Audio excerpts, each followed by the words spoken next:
Jai Ganesha. Jai Ganesha Rakshama.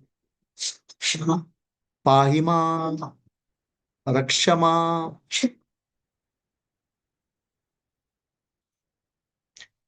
Pray, pray.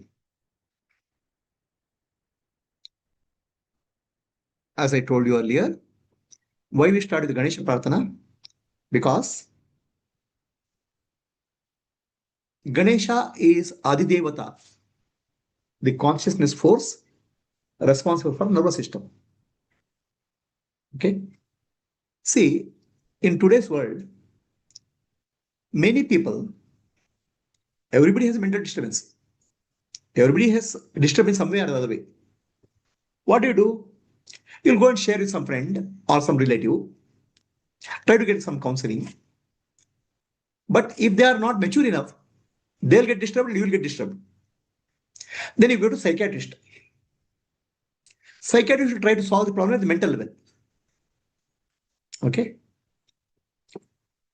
They're trying to counsel at the mind level. You know what is the problem which in this, all these things? Any problem, you cannot solve the problem in the same domain. If the physical world problems are there, then you have to solve in the mental world. If mental world problems are there, you solve in the intellectual world. If intellectual world problems are there, then you have to solve in the spiritual world. One level higher you have to go. You cannot solve the same problem in the given domain. You know how? There are two people, there's a lot of crowd gathered in the street. People are fighting with each other. Nobody knows why. There's a big crowd, everybody is looking. Then one person comes, why are you fighting? The person says, he had to give me 10 rupees. Give 10 rupees, no, big thing. He is able to solve because he is not already he is not in the problem. Are you part of the problem or are you part of the solution in your life? When you are trying to find a mental problem for a mental solution, you are part of the problem. Okay? Mind talking to the mind, you are a part of the problem. You are not part of the solution. If mind, one person is talking to mind, another person mind, then if you are in the intellectual level, at least one level higher. If you are in the spiritual level, one level higher.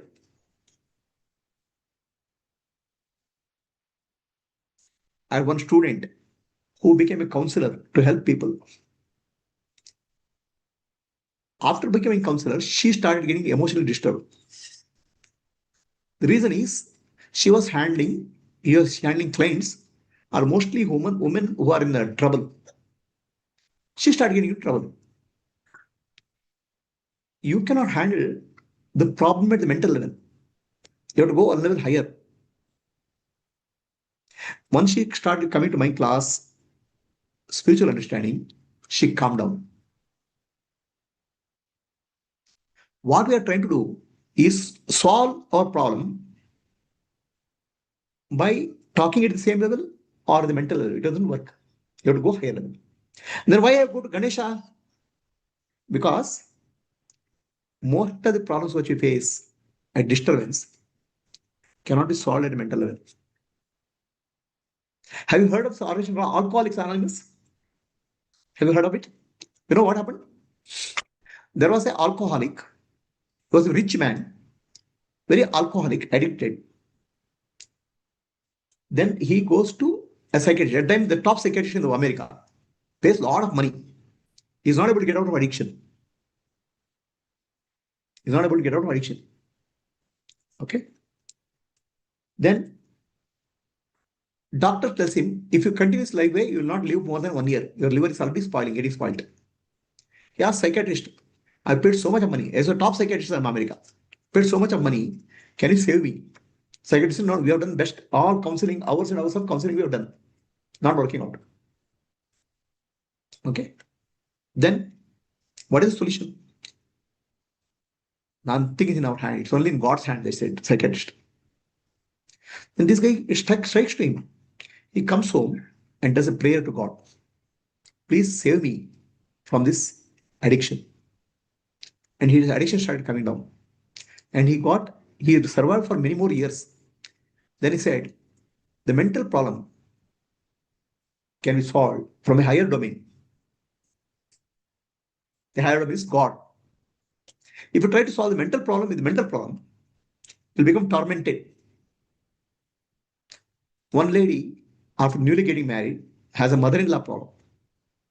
She knocks the door of the neighbor, says, I have mother-in-law problem. The neighbor also says, she is also newly married. She says, I also have mother-in-law problem. Now, instead of one mother-in-law, you have two mother-in-law problems. Is that what you're doing? Huh? Are you sharing your problems with your friend who cannot handle it? Are you sharing your problem with somebody who are not competent enough to handle it? If you share it to a counselor, okay, they can handle a little bit because they are paid for that. Whatever you say, they are paid for handling your problems. At least they will not add to your problems. Whereas if you share with the people who don't have the ability to handle, you'll get multiplied problems. That's why I pray to Ganesha, because Ganesha is the Adideva of our nervous system. Because many of the problems are not even subconscious. You try, whatever amount of counseling you try, it won't work. Because they are deep rooted in the nervous system. It's beyond the conscious and subconscious mind. Those deep rooted problems, we seek Ganesha's blessing. That's why we start with the prayer for Ganesha.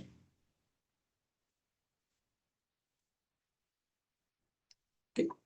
So first, let me start with a story for you people to understand. I have one lady sitting here. Her daughter had to go for examination. She called me. She is disturbed. Why are you disturbed? Are you not ready for examination? Are you prepared well? Yeah, I'm prepared well. Why I'm disturbed is my friend is not talking to me. Then I asked, what's your friend? What happened to your friend?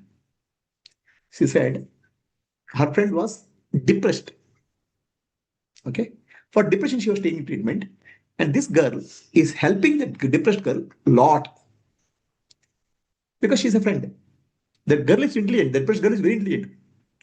This girl was helping. One day, the girl stopped suddenly, start talking to this lady, this girl. I'm disturbed. My friend is, I feel I am cheated. Okay, I feel I am cheated or I have been taken for a ride. This is the feeling this girl has. With a good intention, she helped her. Now, if you are in her position, what would you have thought? What is your feeling? Somebody takes a lot of help from you and doesn't stop talking to you one day, then what will you feel? She doesn't need my help anymore. It hurts. It hurts. She is a close friend. Okay, close friend. You have done your best to help her. In fact, you have done such so that you compromise your study or helped her. What did you feel? Not grateful. Huh? You feel that that person is not grateful. That person is not grateful. Okay, that's normal feeling because you don't understand about the person. You cannot talk about anybody without understanding them. I asked them, I simply asked her a question. What are that girl's father and mother are doing? This is a real actually happened just 15 days back. And the girl completed examination yesterday. Yeah, it's with siblings also. Yeah, please. Okay. Siblings also it can happen. We don't understand what's happening with the person. I asked her, your friend, what is her father and mother are doing? What her father and mother are doing? She said they are separated out. Okay, divorced. Then I told her, you have to feel pity on your friend. Should not feel angry. She's in depression because of her parents' separation. And depression treatment, doctor gives psychiatrist medicine. The solution is not medicine.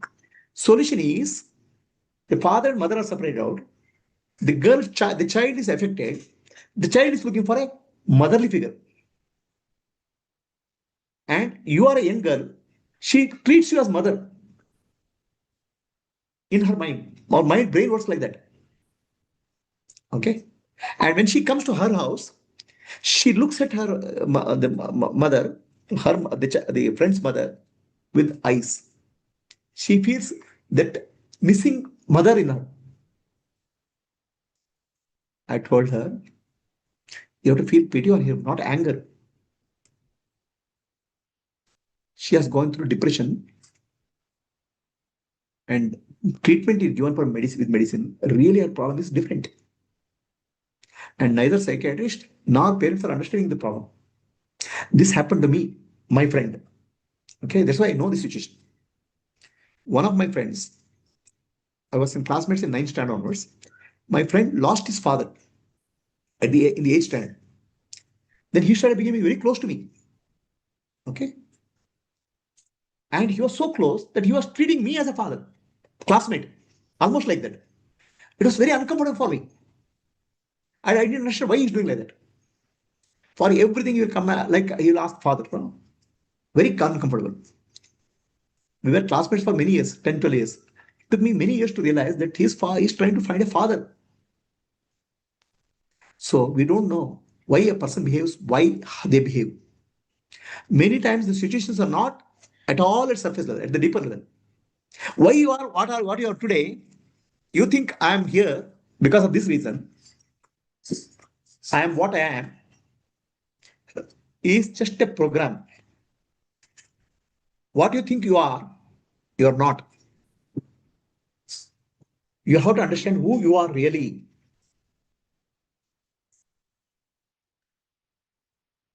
Who other person is really. Then only you will have a meaningful relationship. Others will misunderstanding will come up very often. Have you seen people getting angry suddenly? Okay, suddenly their face will change. Suddenly their behavior changes. If you think they are doing consciously, no, they're unconscious. There's something deeper within them which is causing the problem. Unfortunately, they also don't know. You also don't know. So we start getting worried, agitated. Somebody told on Zoom, this problem happens with siblings also. Siblings stop talking suddenly, right? So human relationship, human nature is not predictable because what we see is only small percentage. I know a person for 10 years doesn't mean anything. There's a deeper and deeper aspect of personality. Even that person may not know. Now, is it possible for all of you to understand anybody and interact with them? Is it practically possible? It is possible. Understand yourself and you'll be able to interact with anybody and with me meaningfully. If you don't understand yourself, your relationships are meaningless. If you understand yourself, you will understand everybody. The problem is you are not understood yourself. Our relationships are superficial. Behaviors are superficial because of this reason. So we have to find out the question, who am I?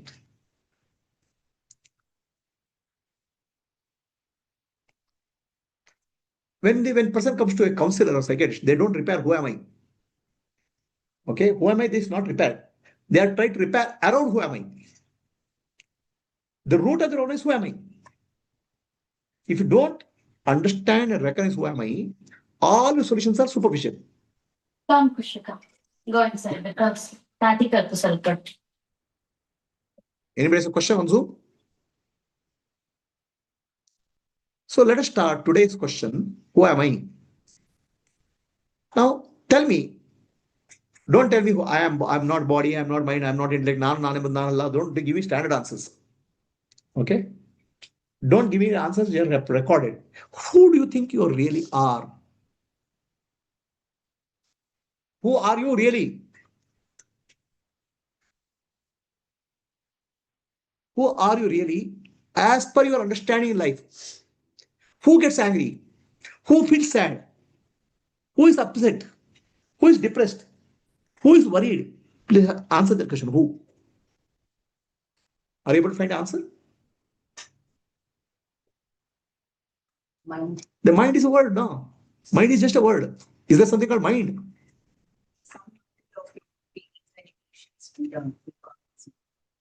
The sum total of feelings, emotions is not mind. The mind is nothing but thought. Mind is nothing but thought. And mind can have only one thought at a time. You know that? Very interesting. One thought at a time, mind can have. Only one thought. If sum total of all your experiences is thousands of thoughts, it is not. Just one thought in this moment. and flow of thoughts. One thought will come, another thought will come. That's called mind. But at any point of your mind, it's only one thought. It is interesting, right? That one thought at this moment you call it I. And this moment thought picks up some memory, picks some feelings, picks some emotions, picks some circumstance, and creates a feeling of I at this moment. You are not a product of your past. You are not a product of your future. You are not a product of your past experience also. At this moment, what is stitched together, this moment is called I. You are made moment to moment. Are you understand what I'm saying?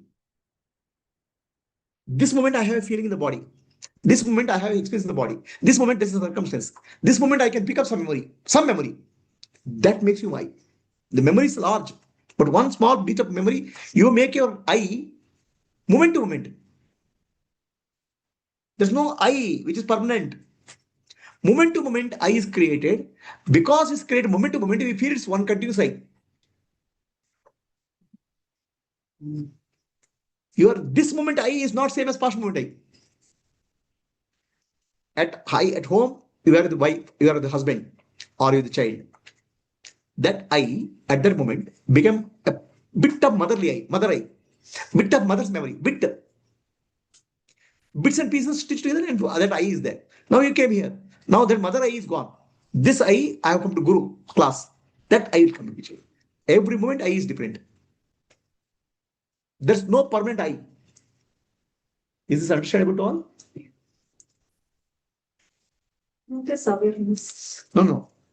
The I, what you call as I, is not I. Is this moment. I am aware of that is awareness. But are you aware?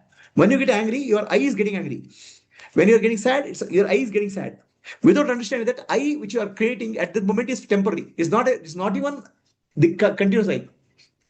I saw you, I get angry because I didn't like you. Past. But this moment a new I is created in me. There's a new I in you.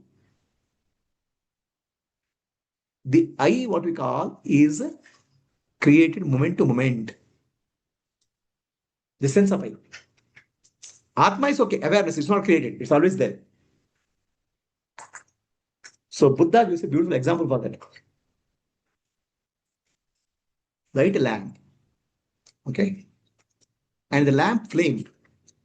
1 minute back and this minute, next minute, is it same? It appears to be same. The flame appears to be same, but it's not same flame. Is the analogy clear at all? Is the understanding clear? The flame, 1 minute back and now it's not same. But what is common to both? The light, burning. What is common to both my eye, the past eye and present eye, is only one common thing is there, called Atma Jyoti, the light. Rest of things are temporary. So, how you light the light is important. How you light? No, how you light? You can't light it. It's like it's lit itself. I will come up. I will keep on coming up. It's a program. But becoming aware of the program is important. Okay? It will keep coming up. You'll not stop. For example, your thinking happens, feeling happens. Thinking I can't do. Feeling happens, I can't do. Heartbeat happens, breathing happens. I'm not doing anything.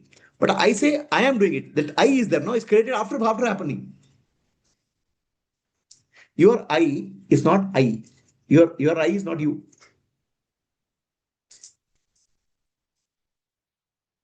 Is it clear to all?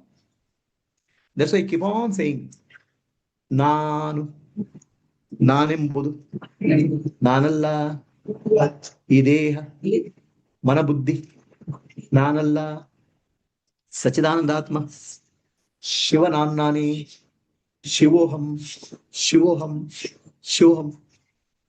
Whatever I comes up as thought, you are not there. You are the consciousness, Shiva, observing that I. The moment you confuse with the I, then all emotions will come. So the root of your problem is not external condition. Root of your problem is not people. Root of your problem is not relationships. Root of your problem is I. Have you found out your I?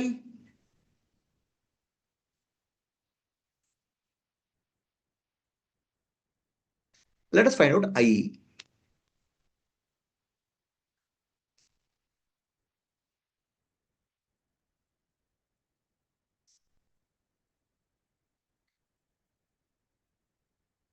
So, sir, the root of the problem is the identification. Hmm? The identification, right? Identifying the what? So we said, Mhm. see the thought, the I is a moment to moment existence. Right. So at that given moment, Mhm. if you are identifying with I am there. Yes. No, no, no. First you have to identify the I thought, then only the anger will come. Yeah, so but the thing is, it's so fast, it's Yeah. infinitely fast, right? Identified. So what is the solution? Dropping the identification. No. What the solution is, you have to change your lifestyle so that you don't trap by I thought. That's called spiritual journey. Yuddha kala shastra abhyasam. When the war is there, you can't practice it. Practice has to happen earlier. How to not identify the I thought. How to- Okay. How to be free from I thought. It's called meditation. It's called spiritual journey. Every moment. Every moment. First you practice offline, no. Don't try to practice when you are getting angry with your wife. Huh? Don't try to say, no, no, I'm not a body-mind complex. So first you have to realize that. That's what meditation is. That's what spiritual journey is all about.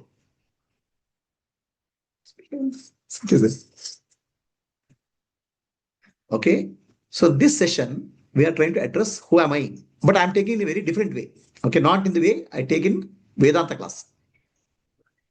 So Yeah. these thoughts coming unconsciously, Correct. but there are certain times that we think consciously. For example, we are making some planning or For making a plan, data comes from unconscious, no? trigger. Trigger unconscious, no? And do you make the plan or plan happens? Are you able to create a single thought of yours? You mean to say, when I say I have to create a single thought of mine, you should know how brain works, how neurons connect. Are you able to do that? Then how do you think? Do you think or thinking happens? Huh? Think, Do you breathe or breathing happens? Happens because of triggers from the surroundings and the situation. Effectively, we are just executing the plan from somewhere happening. Just a body program which is made Happening, it's constant. happening is Okay. is same. Let me ask you, do you breathe? Breathing happens. Okay. Do you beat your heart? Heartbeat happens. think keeps happening. Everything keeps happening. Do you think? Just ask your question. Think properly. That also happens. Thinking also happens. So, Then what are you? Disclaimer. The claimer also happens. Sorry, Guruji, but for the thinking to happen, you should know whether you should give energy or not. I'm saying, if you are able to witness it, energy is not given.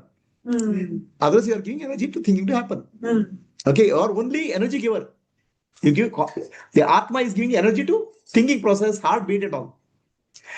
You are blessing. The Atma is blessing your thinking. If you don't identify with thinking, thinking will not happen.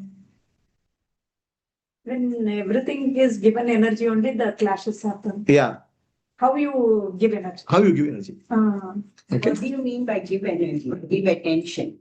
Important. What are you so far I'm talking? You didn't understand? You got upset when I say something, right? You got to identify with the real scenario. Actually, I'm acting out. If you understand it's action, acting, then you will not get upset. You have to understand everything is happening. You are saying giving energy.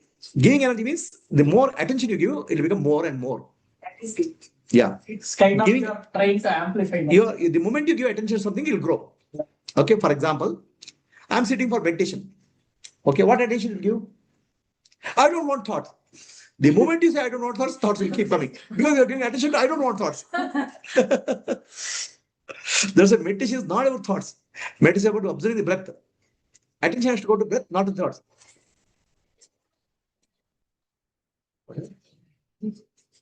For me.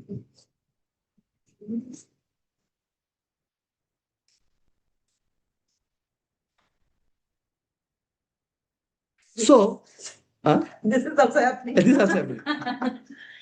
So, who am I? The biggest problem in life is I. We think this situation is a problem, this boss is a problem, this relative is a problem, this job situation is a problem. I is the problem. Understand?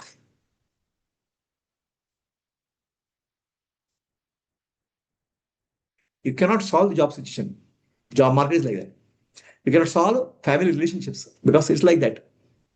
But you can solve the problem of I. If you're able to solve the problem of I, you solve the problem of the world. You know that? How?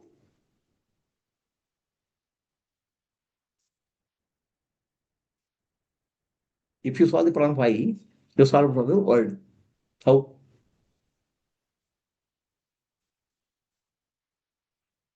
World is around the time. Hmm? World is it's a mirror. World is? Actually, you have to understand world is a mirror also. Guruji, Yes? when we don't have I, means ego, okay, when I am in that consciousness, Hmm. everything will be seen as conscious, like we'll see everybody as Atma only. Correct. So that time there cannot be clashes. It's not There at all cannot be clashes. possible. Ruled out Correct. case. That's right. So your I thought is a program in the brain. And where is your world? Please tell me. Whatever world you speak of. Side the memory. Created by you. Is answer clear, Gayatri? Where is your world? Inside is brain.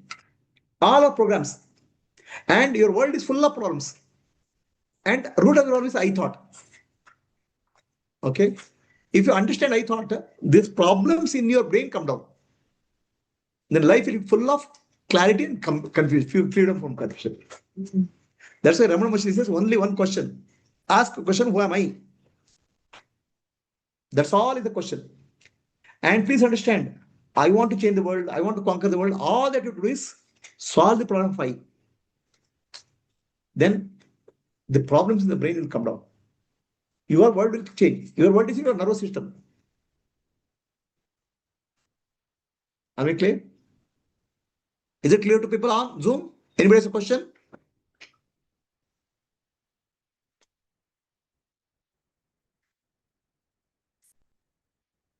Okay. Let us address this question of who am I?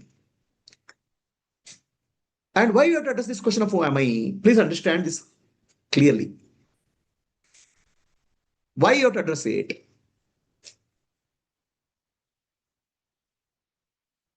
Because your brain is driven by self-identity. What you call yourself as self-identity drives your brain. Your entire actions of brain is to protect the self-identity. Whatever self-identity you have, brain tries to protect it. Whatever self-identity, brain tries to protect that self-identity.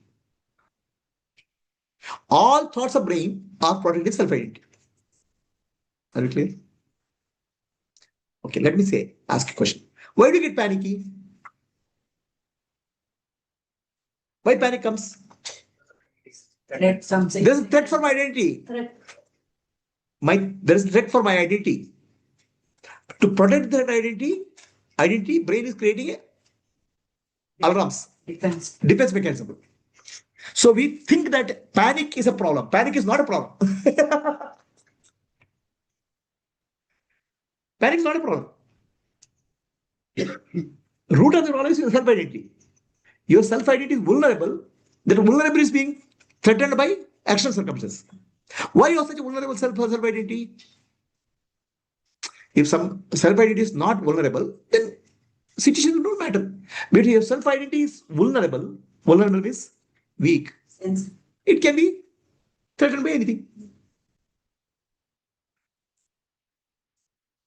You can get angry, you can get jealousy, you can get hatred because your self-identity is vulnerable. Brain is trying to protect that. Please understand all your emotions, anger, fear, jealousy, hatred, they are not negative emotions. Their brain is trying to protect you through protect your self-identity through that. Understand? these emotions, anger, fear, jealousy, hatred, right? What do you call emotions? His brain is trying to protect you through these emotions. Protect you means what? Your self-identity. Is it clear? Gayatri? Understood? The emotions are the way of brain to protect self-identity. Now the question is, what self-identity I have? Do I have self-identity which is not cannot be damaged by external conditions? Fear of identity. Whatever you have, let's say I'm afraid of meeting people. Okay, why are you afraid of meeting people? Because what do they think? What do they think of me? That means your self-identity is dependent on what people think. Okay, should it be like that? Should it be based on what you think or what people think? What? So what I create a self-identity, what people think of me, I think, and then I create a self-identity. Stories. So what identity? That is created we have to as create? self-identity. That's create a self-identity. So what identity we should create? I mean, we know that our identity is wrong. Okay. To rectify it. How to rectify that problem? Because we have a problem of identification, and that is infinitely fast. We So we have to create a have to slow down. That's what I have to slow down is I'm teaching you. Okay. So is the picture clear? Yes. Who is driving your brain?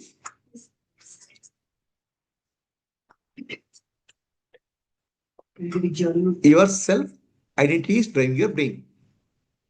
Now, if you change your self identity, change your driver, the direction of the vehicle will be changing. Sarathi. It does all. So, see this picture. What do you see? Are you able to see, Gayatri? There's a girl sitting in mother's lap. Okay. So, all of us have a inner child. This child I call as emotional child. And the adult I call as rational adult. Adult has grown, but inner child has not grown.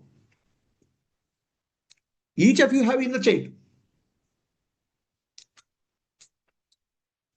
Each one. There's not a single person who doesn't have inner child. Inner child is our emotional maturity.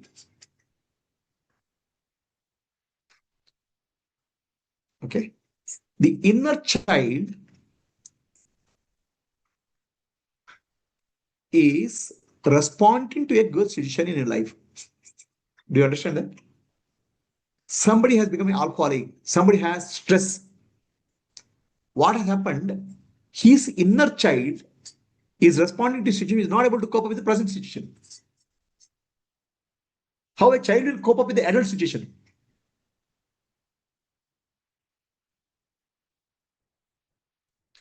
Are you able to understand what is this inner child concept?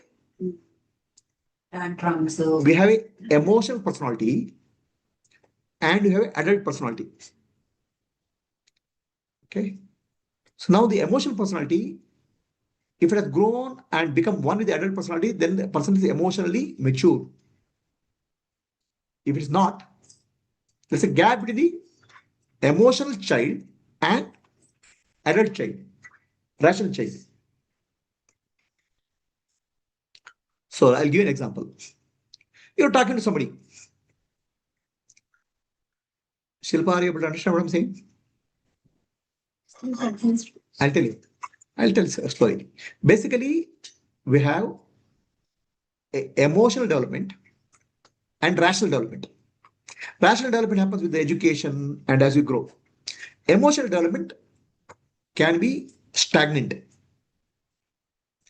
Emotionally, you may be 20 or 15 years old child, or rationally, you may be 40 years. In a given situation, how do you react? You react based on the emotional child or rational child? We'll be reacting on the emotional child now. You're talking to somebody, suddenly the person gets angry. You don't know why he got angry. Rationally, there's no reason for anger.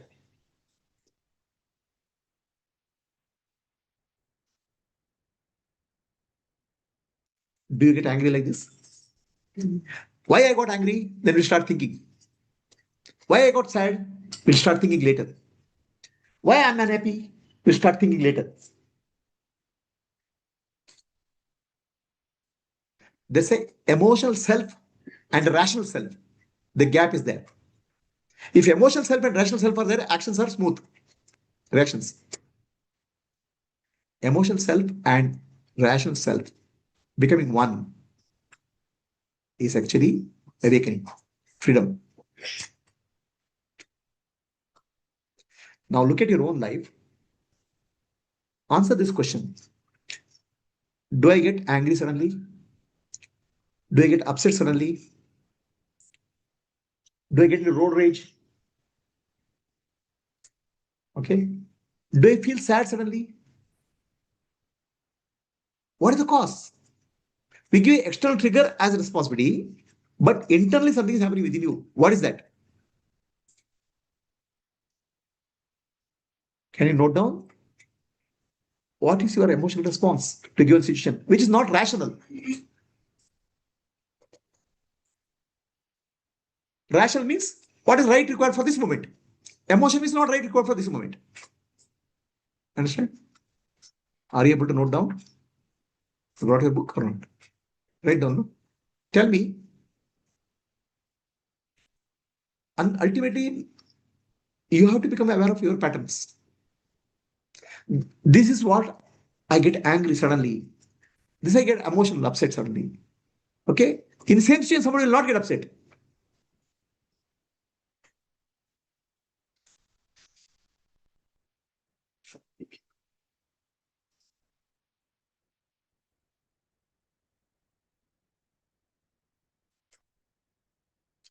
It can be relationships, it can be job, it can be money. External circumstances can be anything. But ultimately, our emotional reaction will disrupt us.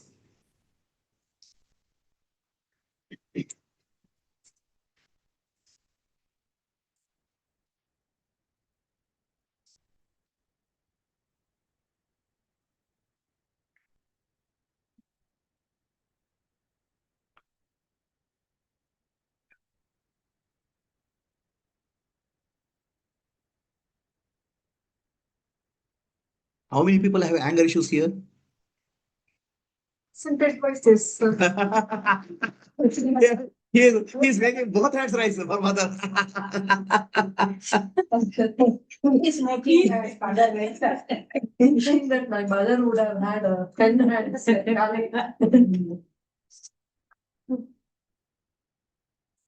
How many people have sadness issue? Sad. You have sadness. Such a kid. Guruji, everything is a percentage, Guruji. From 5% to 100%. Some person will be there, sad, Sad. anger, Anger, sad, hurt, getting hurt. Because we are deep inside, we have that sad, we will express it as an anger. Something is that. Can you understand that if you don't have to have any of these emotional disturbances, you can be free from all of this? Yeah. ಏನು ಬಿಡಕ್ಕಾಗಲ್ಲ. ಎಲ್ಲ ಅಂದ್ರೆ external. Guruji, ಬರ್ದಿದ್ದೀರಲ್ಲ, healing happens when Huh. listening with compassion. What is it? That ಯಾವಾಗ screen, ಹೇಳಿದ್ನಲ್ಲ? screen, I think. That screen last. That I'll tell you. Okay. I'll tell you. I'll tell you. So are we clear now what we are addressing? Yes, Ashwini, clear? Sad part. Sad part. What is the meaning of sadness? What is the meaning of sadness? Suddenly you feel very low. Yeah, why? You feel very low. Yeah. Yes, Guruji. Mainly because expectations I'm are not met, Prabhuji. That's it. Sometimes there will be people. Expectation of people automatically get angry. Sometimes there are no reasons. Suddenly, we ourselves will not know. upon the person, Guruji. Angry or sadness. Yeah. ನಮ್ಗೆ ಗೊತ್ತಿರಲ್ಲ ಯಾಕಾಗುತ್ತೆ. Yeah, it is. Some people might show it as Attention ಸಿಗಲ್ಲ, ಅದಕ್ಕೆ sad. If you don't get attention, you will feel sad. Sorry for ourselves. And regarding anger, Guruji, like for example, something we tell something to someone or spouse, so they won't listen or they don't even care to listen at that moment. Okay, so what happens? Of course, as earlier I used to yell at him and then say, okay. But nowadays, I yell at we yell inside only. What is this? That's all. Now it is the second part is happening. But that anger still there, but afterwards slowly it gets subsided Yeah. by myself only. I will not express that. Timing of reconciling is less. Yes, sir.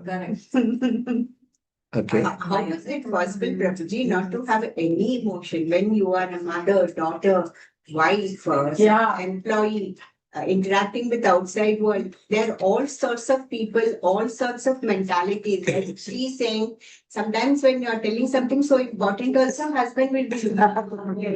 Of course. People understand me. Yeah. Reaction, emotion to your reaction. So that they will You don't even care to listen. Huh? Did you say? Just stop. I will say. Is this person okay? Myself, I say. But today when you said everything is happening, then there's no sadness, no anger. It's not that we are doing. anger also is happening. There is a difference. You said that if you give it. See, you have to understand the difference. Everything is happening. Okay? But if you give attention to that, it'll grow. Yes. Okay? So, are you able to understand what I'm saying? So, let's say I'll take two sentences. Then you'll understand the difference. I am angry. Okay? I am angry. One sentence. I have anger. Out of these two, which is giving attention? Yeah. I am angry. You already given attention to I am. Anger is given to me. Okay? I have anger. That means I have given anger to my brain or mind. I'm not identifying with that. Your language causes a big problem in you. Okay? The language causes identification. I have anger. Where is anger? In my brain, in my mind. Okay? But I am not angry. So then what will happen? You're not giving attention to that. The moment you don't give attention to that, it'll stop growing. I am panicky versus I have panic. What is the difference? Where is the panic? In brain. What is panic? Some couple of hormones. If you understand that, you separate yourself from the happening. Okay? There's a sloka in Bhagavad Gita. Please repeat after me. Prakrate क्रियमाणानि गुणैः कर्माणि सर्वशः अहंकार विमूढात्मा कर्ताहमिति मन्यते. Nature only is doing everything. Nature means your brain. Okay? When I identify with ahankara, I, then I feel I am doing it. The moment you say I feel I am doing it, it will grow.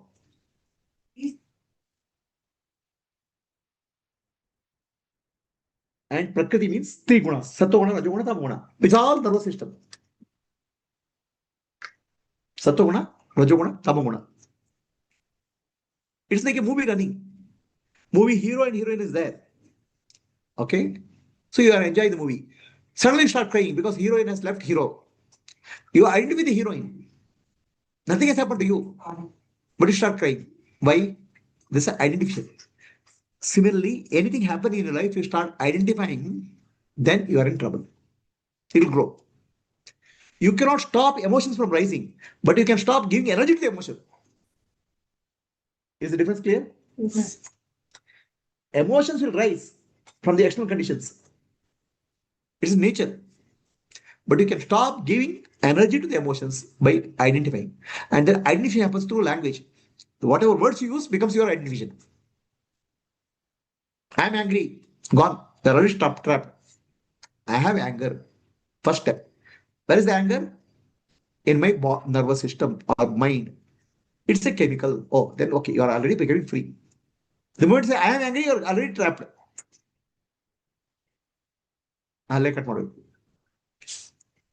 So what we discussed in the last class, Prabhuji, becomes relevant here of saying, may thy will be done. Yeah. Or Om Sadguru Dev. Yeah. That's how you cut the. Anything happening is not under your control. What's happening in your brain, what's happening in your body is not under your control. What's happening in circumstances is not under your control. Right? Then whose control is that?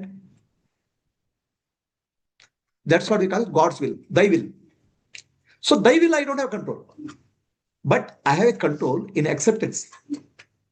This is happening where? In Prakriti, nature, in my nervous system, I observe it. The moment you identify the ahankara, vimudatma, I identify that, then it will grow.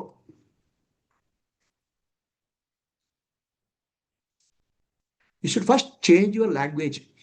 Very important. Whatever language you use, whatever words you use, will become your bondage. Why are you angry? When I say, you think that anger is a part of him, other person. If anger is part of the other, internally you also think that anger is a part of you. Your mind is actually attuned to falsehood. Damage has created damage. Create damage. Understand? Language, how to train that also? I am angry, you have said. ಇದು ಗೊತ್ತಾಯ್ತು ಹಾ. ಬೇರೆದಕ್ಕೆಲ್ಲ ಮಾಡಬೇಕು. See the work, actually in my office, I was working corporate. So then say, people say, I did it. I say, the work has been done. Neutral. Third person. Third person. The language itself is different. Food has been cooked. Huh? Food has been Huh. cooked. No, again, meals is ready. Huh. So some people say, okay, you make yourself as a third person. Prabhuji says this. I mean, I am saying Prabhuji says this. Whatever complex. Huh? Drama is to So have you seen my signature when I write something? My signature, what I do? Sri Prabhuji. Okay. Sri Sadguru Sri Prabhuji. Right? I write now. Do you know what it means? Means I am not doing anything. Sadguru is the universal consciousness. Ishvara is Prabhuji. Both are writing this. I am not doing it. I am disclaiming that. Actually, disclaimer. Signature is not my claim. Most of you for you, signature is a claim. I am doing it. For me, signature is a disclaimer. You know that? Did you understand guys what I'm saying? By putting Sri Prabhuji, people say, no, this what a kind of person is. He thinks that he is great. Sadguru, Sri Prabhuji. Actually, I'm putting a disclaimer. This is done by Sadguru and Sri Prabhuji is Ishvara. Ishvara appearing as Sadguru is writing this. You can also say Atma Jyoti so and so. Karta, Hari Karta. Naham Karta, Hari Karta appears in my signature. Please understand. Everything what I do, there is a deeper meaning. ಇವಾಗ change ಮಾಡಕ್ಕಾಗಲ್ಲ ಸಿಗ್ನೇಚರ್ನ so ಮನಸ್ಸಲ್ಲೇ ಇಟ್ಕೋಬೋದಲ್ಲ ನಿಮ್ಗೆ ಏನ್ ಹೇಳ್ಕೊಳ್ತಾರೆ ಬಿಡಬೇಕು Aadhaar card ಅಲ್ಲಿ change ಮಾಡಕ್ಕಾಗಲ್ಲ. So basically, please understand, when I give a name to you people, spiritual name, I want you to take out from your wrong habit patterns. I call you Atma Jyotis. Okay? Atma Jyoti is neutral. She is also Atma Jyoti, she is Atma Jyoti. Then you can't claim personality for Atma Jyoti. The whole idea of spirituality is making you understand. So people object to me sometimes. I address all the people. There are no Atma Jyotis here. They don't know. They'll come to know Atma Jyoti later. Atma Jyoti means what I am doing in Atma Jyoti. Please understand. Please, when I say Atma Jyoti to you, what I'm doing? Your all personal names there. Your name is so pet name. It's my name. See, my childhood name. Okay?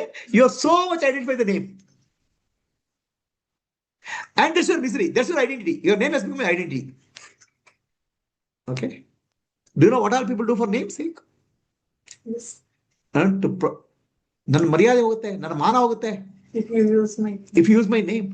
Okay? I want to protect my name, my khandan.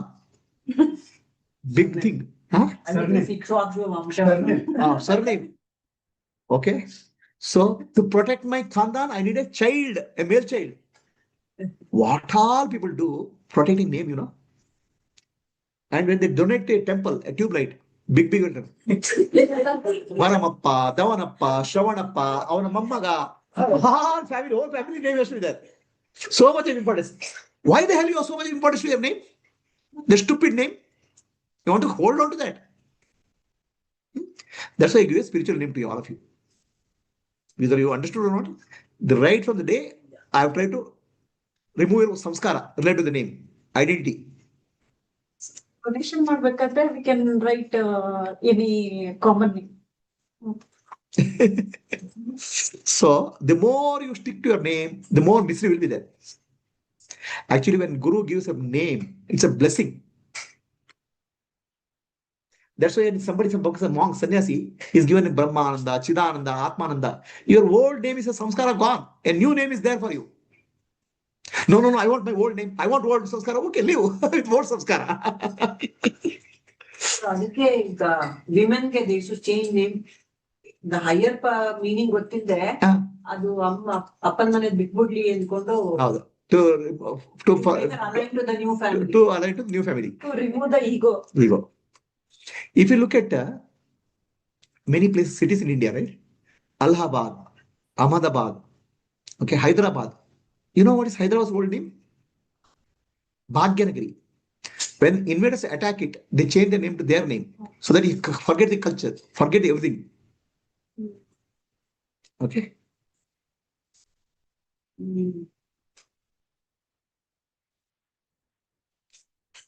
Ayodhya station is called Faisalabad. Faisalabad is the guy who destroyed Ayodhya. Even today, name is same. Faridabad, like that. Prayag got changed recently. Okay. So what happens is that once you change the name, your identity gets changed. When you come to, I call Atma Jyoti, are you coming here to get some good listening to me, or fundamentally your identity is changed to Atma Jyoti? Huh?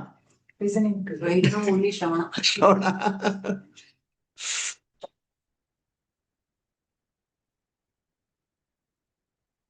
Okay. So let us go to next step.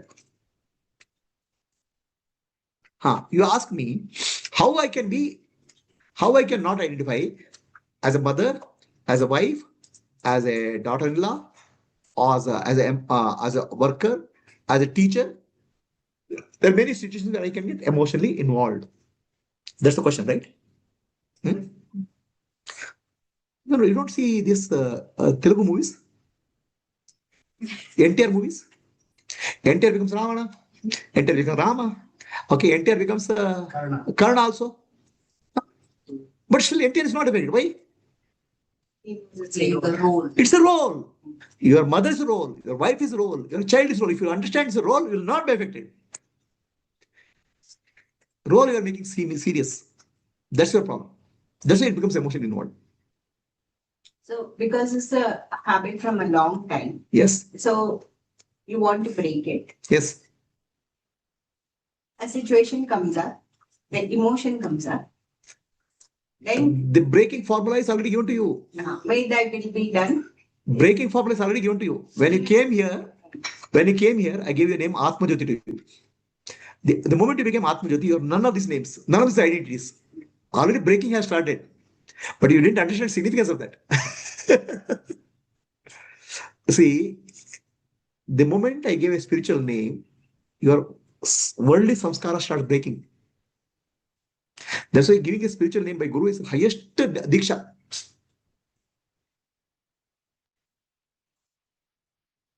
But your stupid mind starts clinging to old identities. The moment you give a spiritual name, yes, a rebirth has happened. A new life has formed. The moment you understand I'm Atma Jyoti, I'm not Sudha, then all your identities become roles. All things you play become roles. But you still cling to Sudha, don't understand I'm Atma Jyoti, then your roles will become identities. Please don't underestimate naming by a guru. It's a very highest spiritual diksha.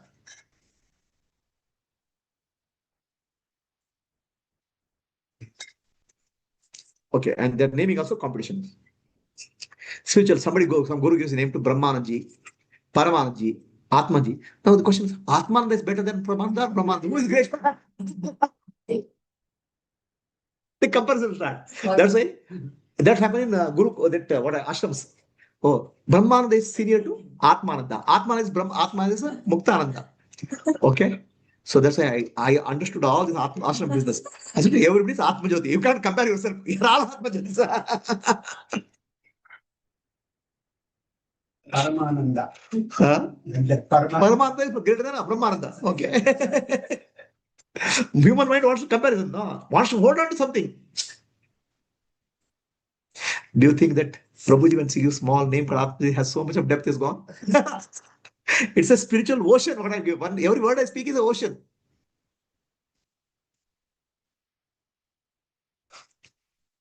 So mentally, for our people around us also, we have to put that Atma Jyoti and then think of that purpose.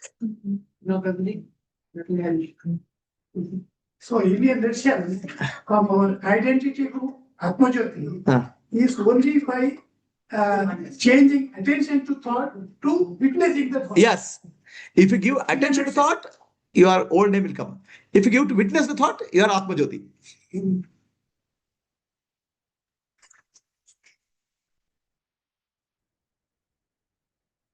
Okay. So let me ask you a question. When you were born, how many children were born to your mother? When you were born, how many children were born to your mother? Sure. How do you know? You didn't see others. When you were born, how many children were born? 2. Yes, Kaushik. The mother and the child. Mother is one. Mother- How many children are born? When you are born, how many children are born? 3 children. One is physical body and the other one is the spiritual child. So, Biological. when you are born with the 2 children. I told this in the previous Right. A condition. So, there's a divine child, which is consciousness, and there's a biological child, which is human body. The 2 children are born. But after some time, third child starts growing. It's called society child. It's called mind. So when you are born, the body is there and consciousness is there. Definitely consciousness father and mother cannot give. They can give body. Okay. The consciousness came from whom? The consciousness came from Shiva. Okay. The body came from mother and father. One cell from the mother and father. One cell, just one cell you contribute to child. And you claim the child, yours, my child. Huh? There are billion cells in the child. And you say, this is my child. Just one cell contribution, you claim whole body. Huh? Just 2 cells, one cell from father, one cell from mother. And this becomes my child. How can it become your child? I mean, other billion cells, what happened to that child? Everything looks like us.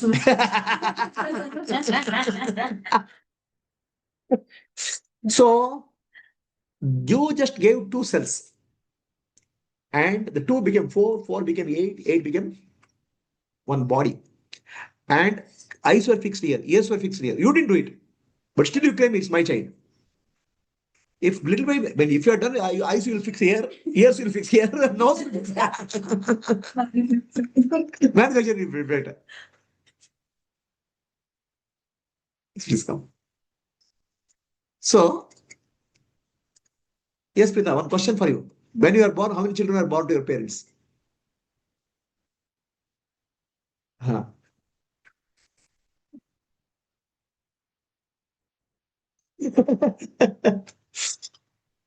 You missed the whole fun so far.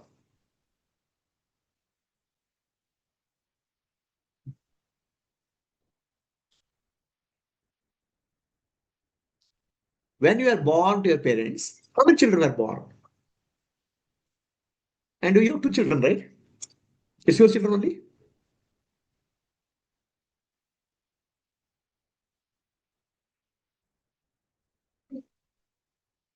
Three children are there. 3 are what? Huh?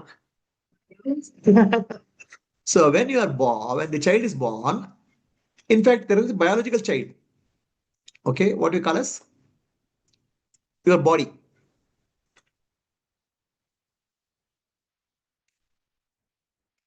And there's consciousness, which is actually divine child. And after some 1 month, the society child starts coming into picture. It's mind. So the three children. Do you understand your three children? Okay. Out of which is what makes a lot of noise. Conscious body. The entire your life suffering is society child. Because mind is completely donation from society.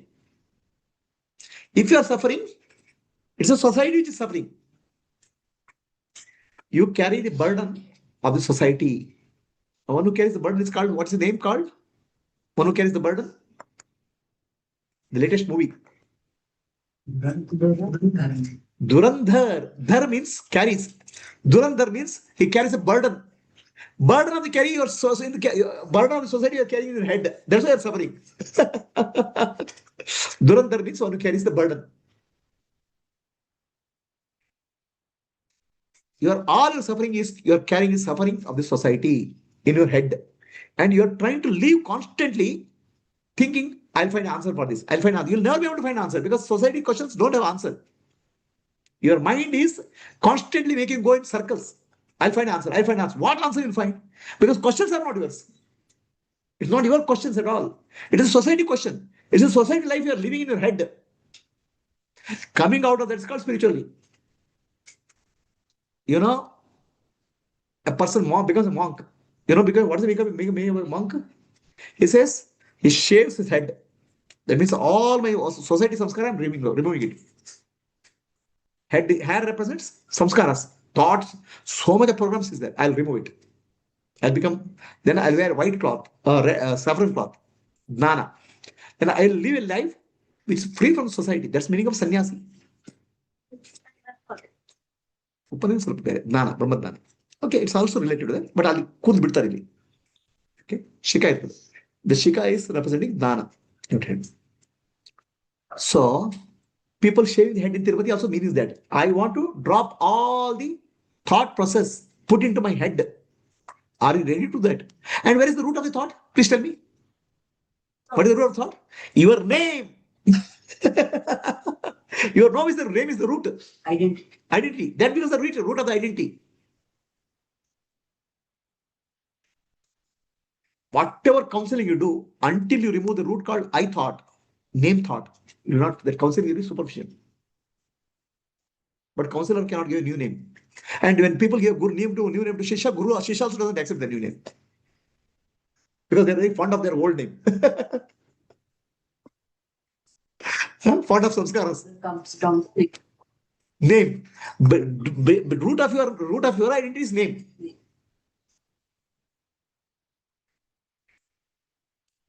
Are you ready to shake it off? Are you ready to throw it out? Yes. Okay. Please understand, this is the root of our life. That's why when a guru gives a spiritual name, that's a rebirth. That's the greatest beginning.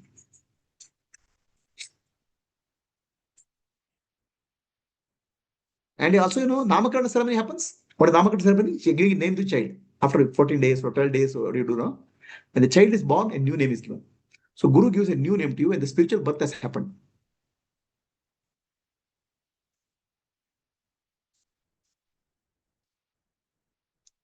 So, biological child, for the divine child has any problem?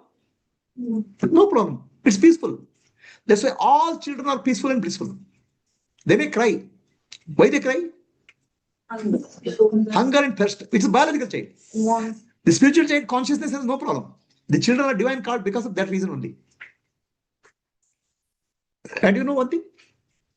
When you go to a child, everybody will love the child. They'll become soft. Even a criminal will become soft. You know why? The child has a presence of the divinity. That's why children are God.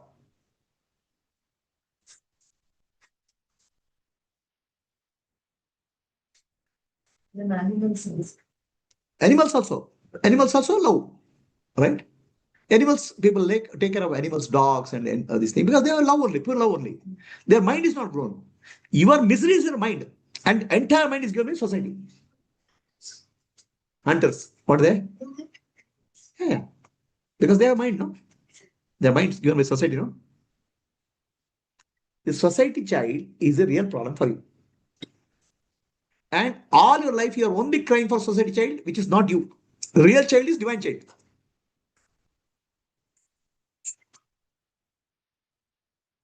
Then why are you crying for society child? Because you think you are identifying society child.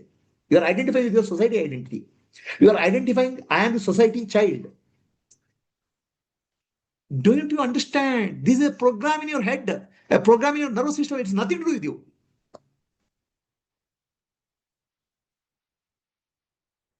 Guruji, Hmm. if divinity is so big, so vast, why that gets surfaced so much by these external things? Why does that happen? Why that formula is there like that? What is the question? If divinity is so big, Hmm. why that gets surfaced by lot of Wait, gets covered. so Why? much? Okay.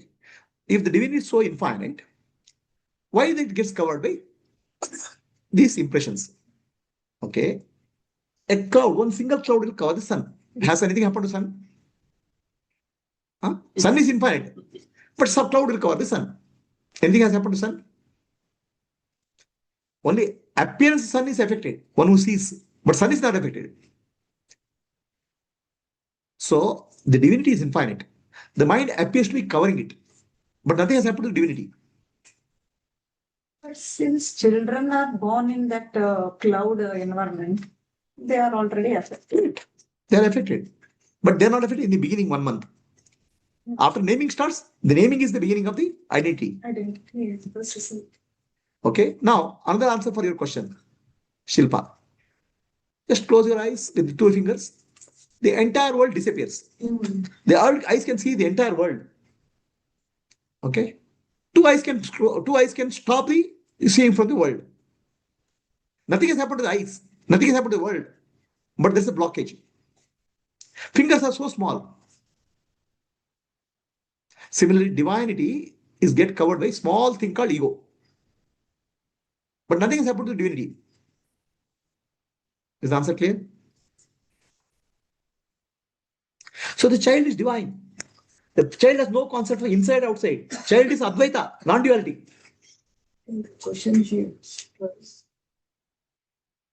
how can the infinite be covered by finite? Not whether infinite is getting affected or not. If it is covered by finite, by sun is infinite. I give the answer, no?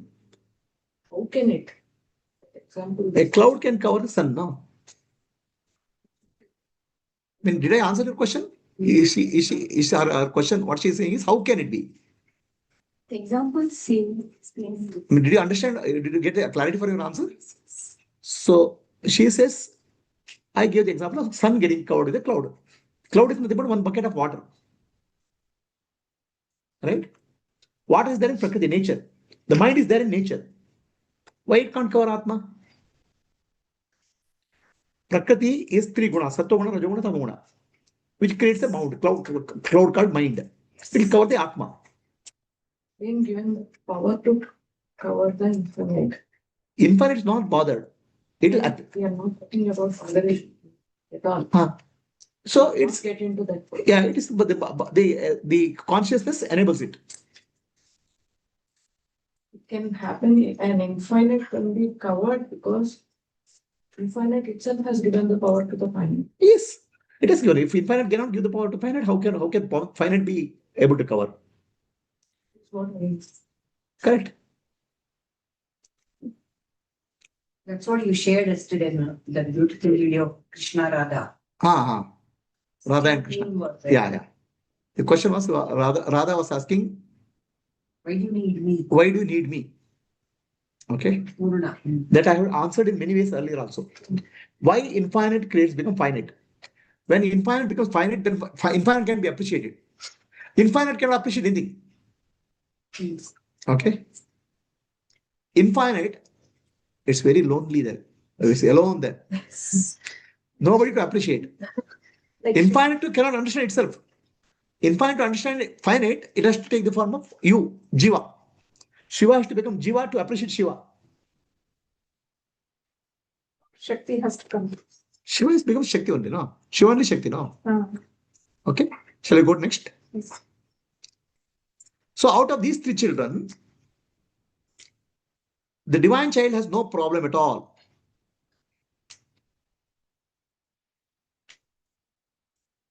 The social child has never-ending problem.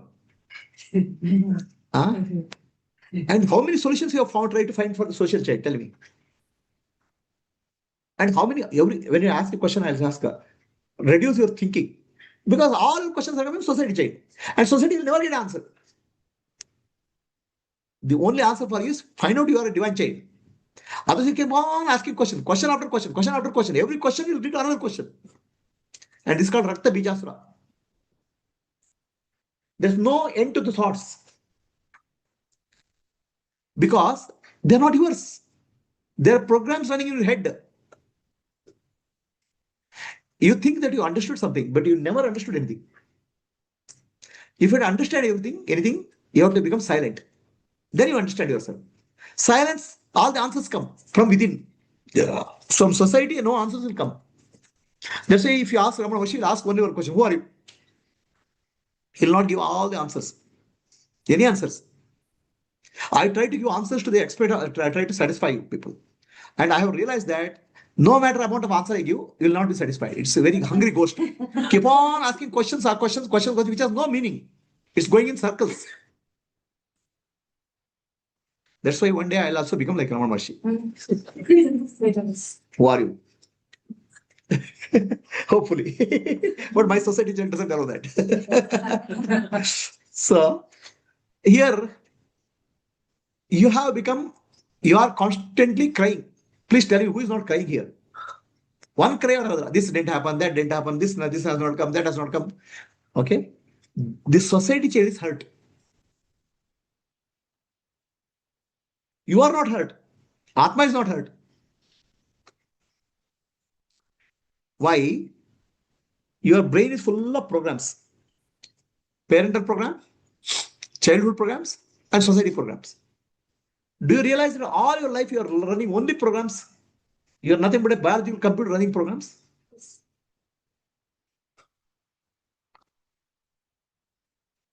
So, you have to distinguish two things. Society thinks who you are, and what you think, who am I? You're called self-identity. What society thinks of I am is called personality. We mix up these two. Personality and self-identity. Self-identity is what you think of yourself. Personality is what society thinks of you. Because society can, based on your outer look, society can see something. So is your self-identity, social identity same or different? Not at all. Many times I think what society thinks and I think this is wrong. I think what society thinks of me. You are mixing up society identity and your identity. Huh? Your entire behavior is described. Society doesn't speak, it's such a mass. See what people will think of me. Okay. That depends on self-identity. Before they conclude anything, before the people say anything or anything, we may I mean, the whole problem with ego thinks that whole world is running around me. Okay. Okay. Everybody, see, why Purnima, you're looking at me like that? I mean, you don't like me or what? Huh? As if Purnima has no other job. She is only thinking of the grandson in the house. Our ego starts every look, every touch, every sensation, every feeling with the self. Ego. Ego wants to be the center of the world. What you think of me, which is actually personality, I think of as myself, the whole thing is getting mixed up. Self-identity, personal identity. Is it clear to all? Do you understand the difference between two? Self-identity, social identity, personality. We start mixing up these two. What should be our self-identity?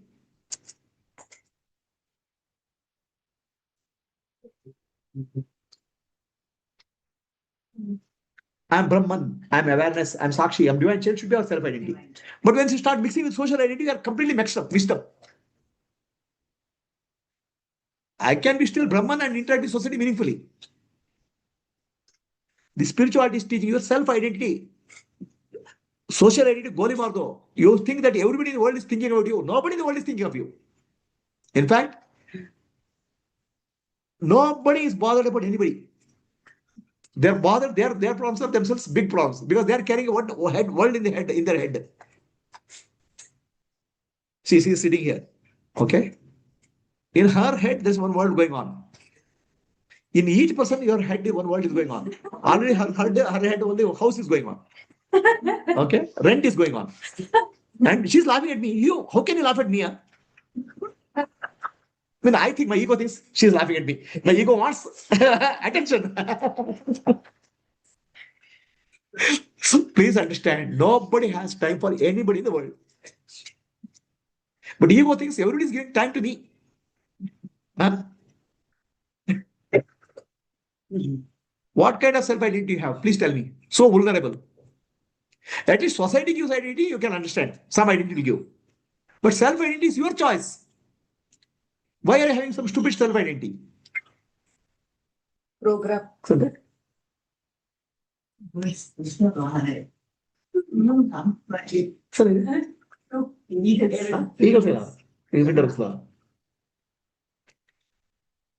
Okay.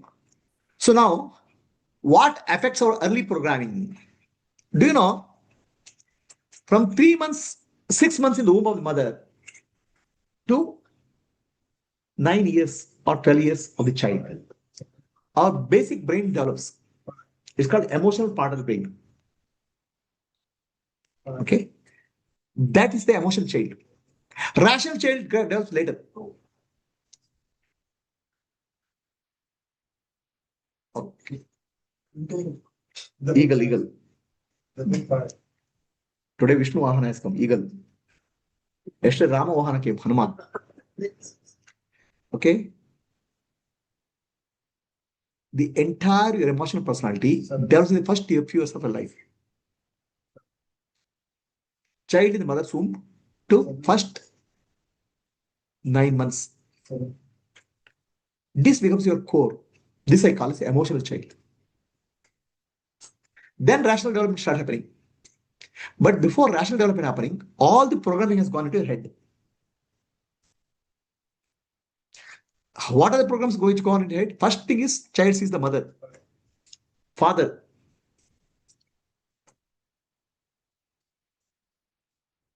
What is the behavior of mother and father? Some people, some mothers are, parents are authoritative. Do what I say. Okay. Authority. Then authority is demanding.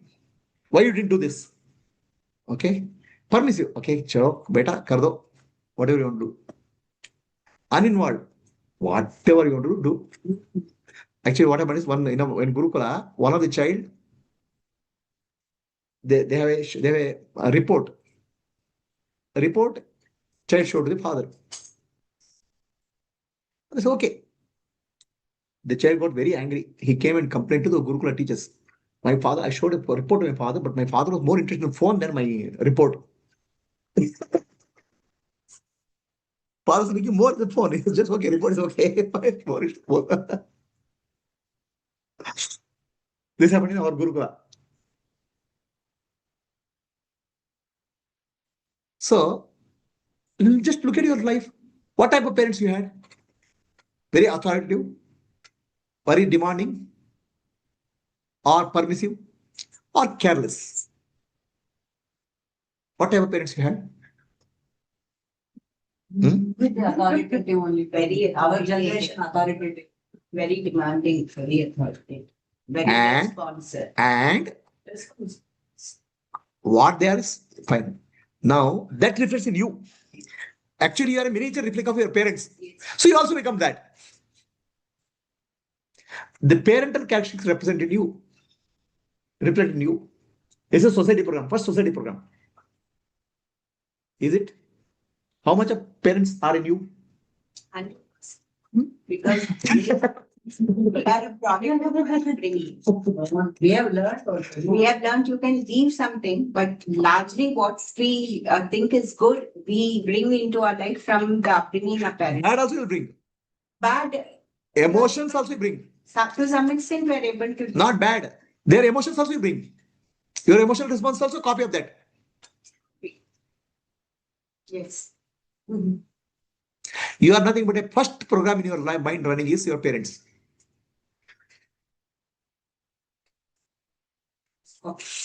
First copy. Now, Attested. just ask yourself, how my parents treated me? Am I treating my children like that? You don't have a child. Prabhuji, it won't work. Not anymore. Not anymore. But you will not feel comfortable. You are not feeling comfortable because you are not in tune with your emotional self.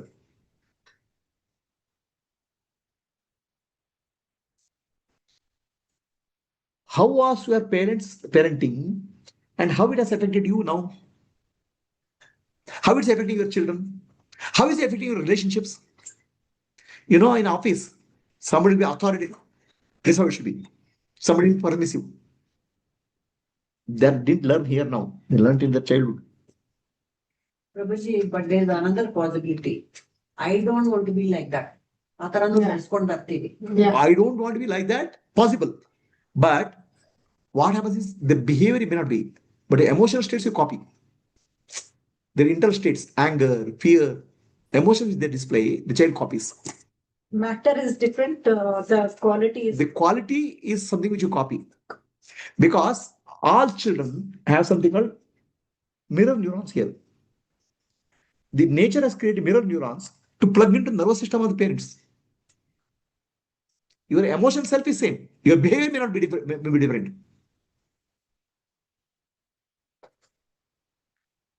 ಇವಾಗ ಪೂರ್ಣಿಮಾ ಅವ್ರು ಹೇಳಿದಕ್ಕೆ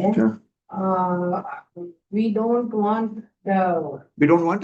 ಅದ ಅಲ್ಲಿ ಅವ್ರು behavior. ಹೇಗ್ ಮಾಡಿದ್ರು ಹಾಗೆ ನಾವು ಮಾಡೋದು ಬೇಡ ನಮ್ಮ ಮಕ್ಕಳಿಗೆ ಇವಾಗ ಬಡಿಯೋದು, ಆ ರೀತಿ ಒಂದು ಕೋಪ ಇದ್ದಾಗ No, I don't want to behave like that.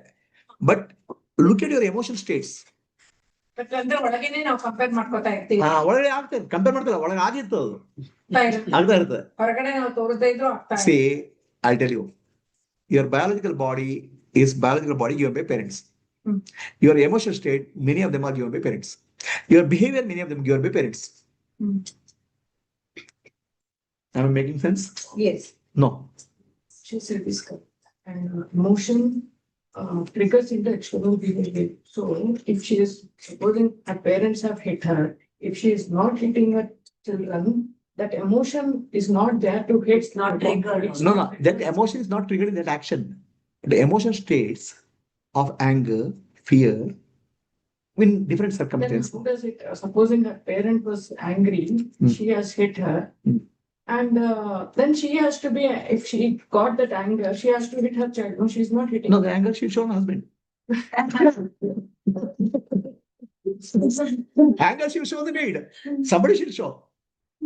The behavior, it's like the behavior always.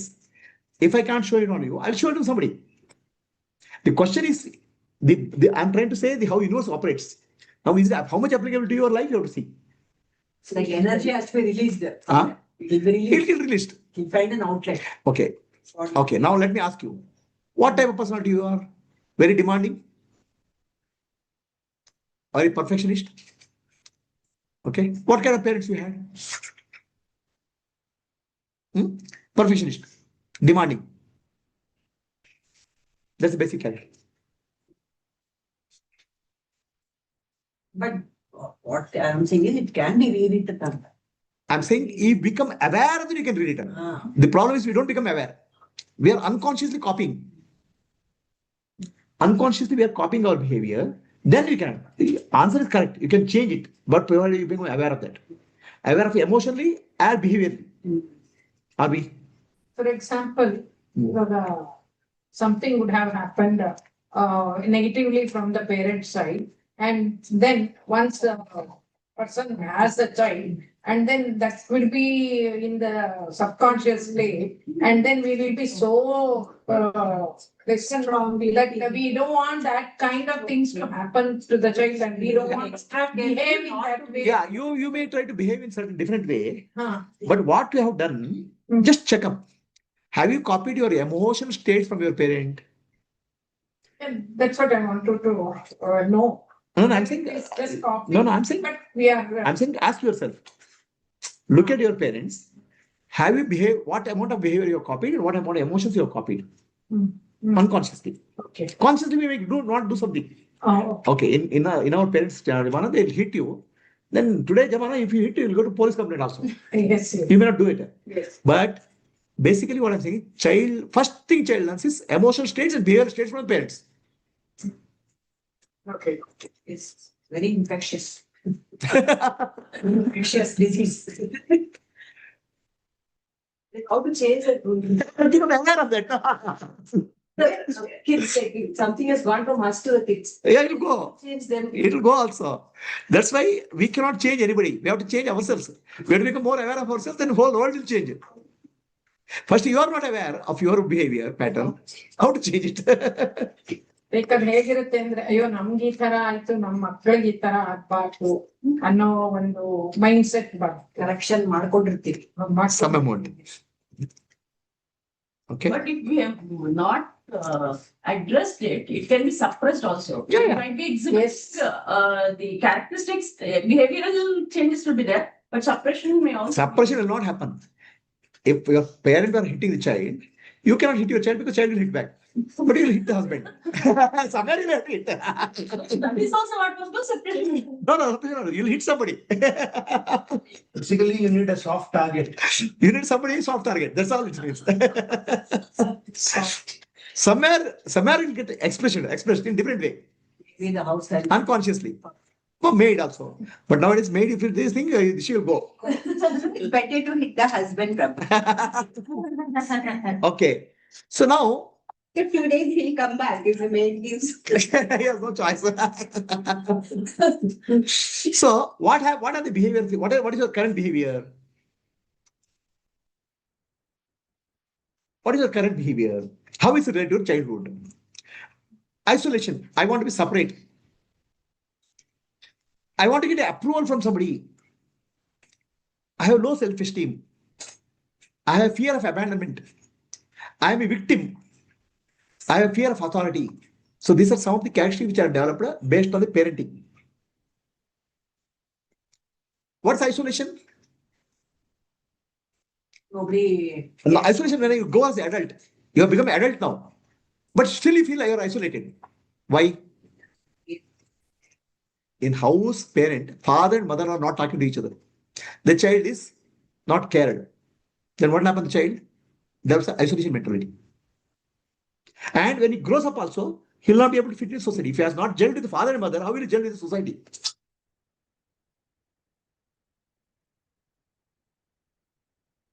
Then approval seeking. The child every time wants an appreciation. This is what we encourage child itself. Hey, if you do this, I'll give this. If I do this, I'll give a chocolate. If you do, I'll give a gift. So every time the child wants approval. Now, after child grows up also, approval, somebody has to approve or appreciate. Okay, if now your child, you grow the child, you do this, we'll give some motivation now. Chocolate I'll give. Tomorrow I'll give ice cream. Tomorrow I'll give a cycle. Then child will grow up. Then after that, what he'll do? How will he think? I'll do this job. What my boss will give. What my company will give. Seeking rewards. Seeking rewards for every small thing. These are programs. I mean, have you seen such people? Huh? Please see. Yes. But What? But what? what are the characteristics that we picked? There are two, like mother and father. Huh. The child can pick up whatever is possible because each will have different. Mother will have more influence. Mother will have much more influence compared to father.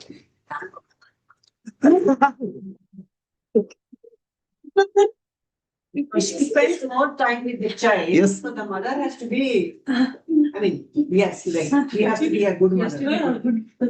Yeah, what is good mother is a question, but good mother. Good mother, if it becomes too good, child will become very spoiled kid.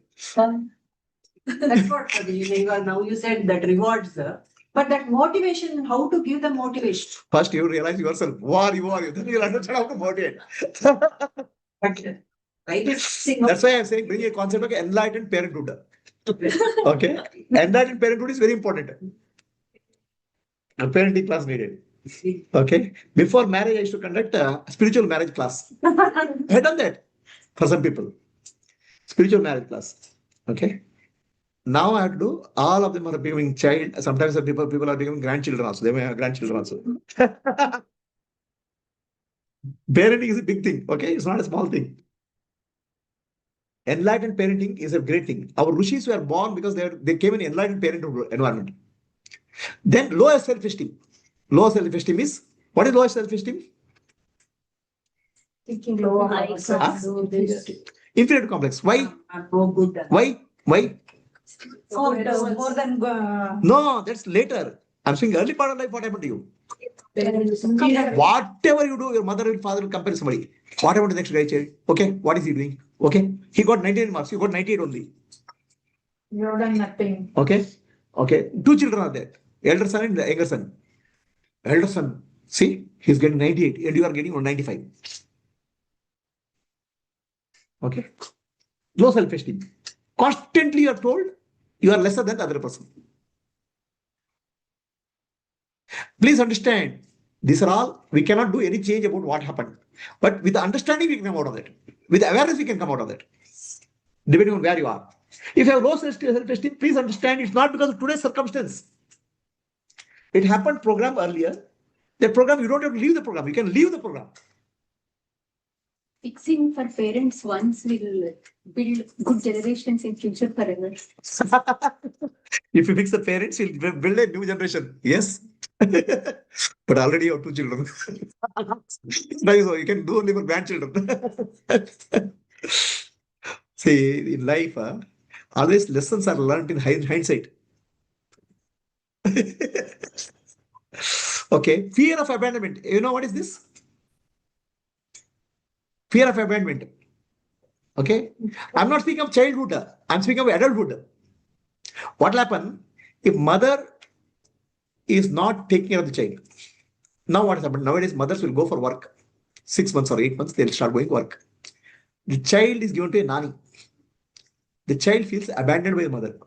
Child can differentiate between mother and nanny. Okay, feels abandoned. Or it's not given to nanny. Mother herself looks at the child, but doesn't care for the child. Whatever reason, the child feels abandoned. And this feeling of abandonment is very deep in the program. So then what happens in the life, whatever relationship, first fear is fear of abandonment. What happens, this relationship breaks down. Am I clear? The fear of abandonment. Because fear of abandonment started with the parents. Am I clear? Understood? So, and what happens in the fear of abandonment? People in the fear of abandonment. Insecurity. The childhood there was insecurity, and grown up. Now there's no insecurity because situation has changed. You're an adult now, but your emotional self is child. When in a given situation, who reacts? Not a rational child. Emotional child react. Fear, insecurity. Are you able to understand what I'm saying? Is it there in any of you? Huh? Is it clear what I'm saying?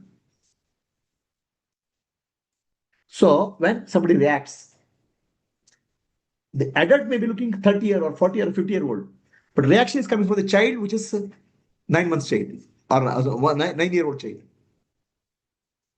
So please understand, when somebody interacts with you, they are interacting with the adult rationally and emotionally with the child inside.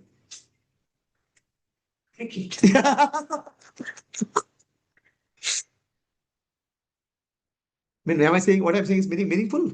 Yes. Did you understand what I'm saying? Yes. Right? When you interact with somebody, you are interacting two people. One is the adult, and a child simultaneously. Reactions come from the emotional child. Now the question is, the emotional child, whatever it has learned, will react based on that experience. It is not reacting in the present moment. Rational child will rational person has to react based on the present moment. Then I say, come to the present moment, come to the present moment. They are not able to come because it's a child which is reacting. Are you getting what I'm saying? Have you seen situations like this? When people are married, the situations are very common. They can understand it easily. Is it clear, Ashwini? Okay. Then victim perspective. Victim means what? Anything, the world is there to threaten me. Okay. Yeah, everybody is cheating me. Everybody is throwing me out. Everybody, as if the world is interested in you. Nobody is interested in anybody. So we feel develop a victim mentality. And this comes from childhood. What would come? How does childhood come from victim mentality? Anything the mother will come and say, you did it. You did a mistake. You did a mistake. Okay, you didn't get a good mark. You didn't do it. So everything as if you are responsible. Fear of authority. Then father and mother will be.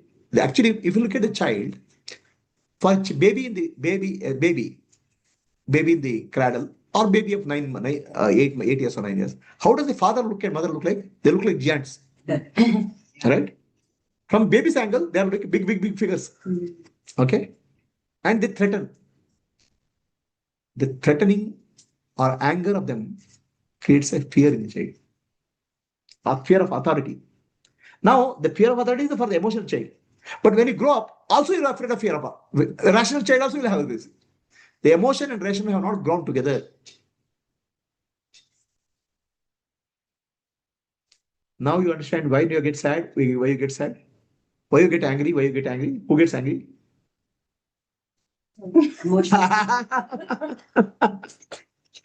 What is it? What did he do? In both her hands. When he gets angry and she gets angry, there's a baby inside her. The baby mother. Yeah, I'm very pinch. You are baby. Did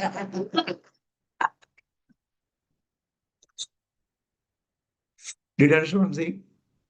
Our rational mind will be in the present moment. Our emotional mind is in the past. So the reactions come from the emotion. Emotional mind. So you with somebody talking, suddenly they get angry, suddenly they get sad. You don't know why. You're saying that this was in emotion is shared. So did they get frozen at that after 9 years or 10 years after the emotions? They No. with society, they interact with No. college. No. I did. Emotions didn't. No. So in college, parents didn't appreciate. In school, somebody appreciated. Maybe that emotion changed. I'm saying the emotions didn't change. so. There is emotion changes in the present moment. No. There are two situations. Now you gave a scenario where parent and child is there. The child's world is parent and some emotions developed here. But the child goes to the next level also where he will interact with the world. Correct. There also emotions. Right, that I'm giving answer.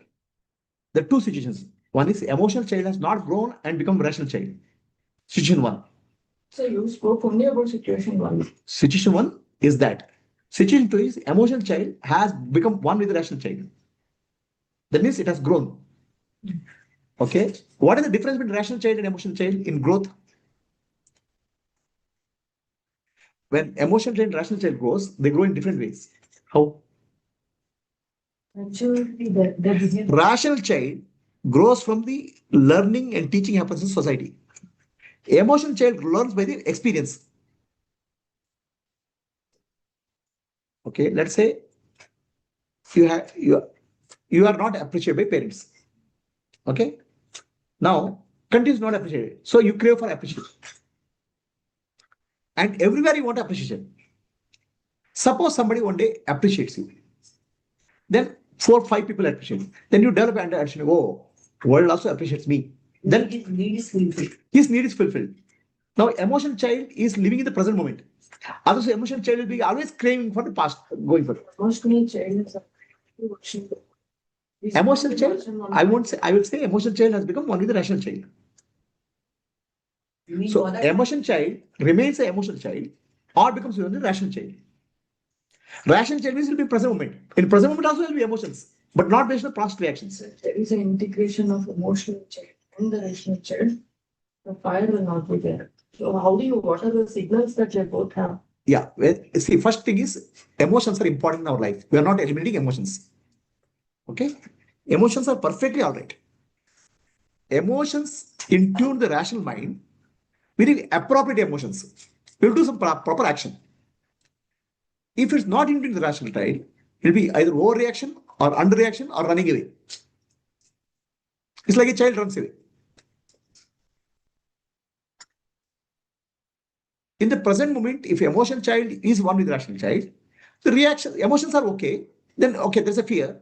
What is to be done for the fear? You'll take action. But obviously, you'll start fear start becoming increasing. Overtake. Overtake. Did I answer your question? So their fire will be low. Fire will be low.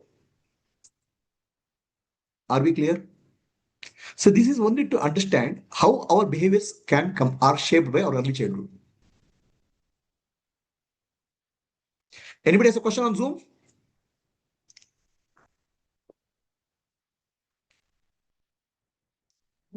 Both the behaviors have to be trained by the society before emotional child. No.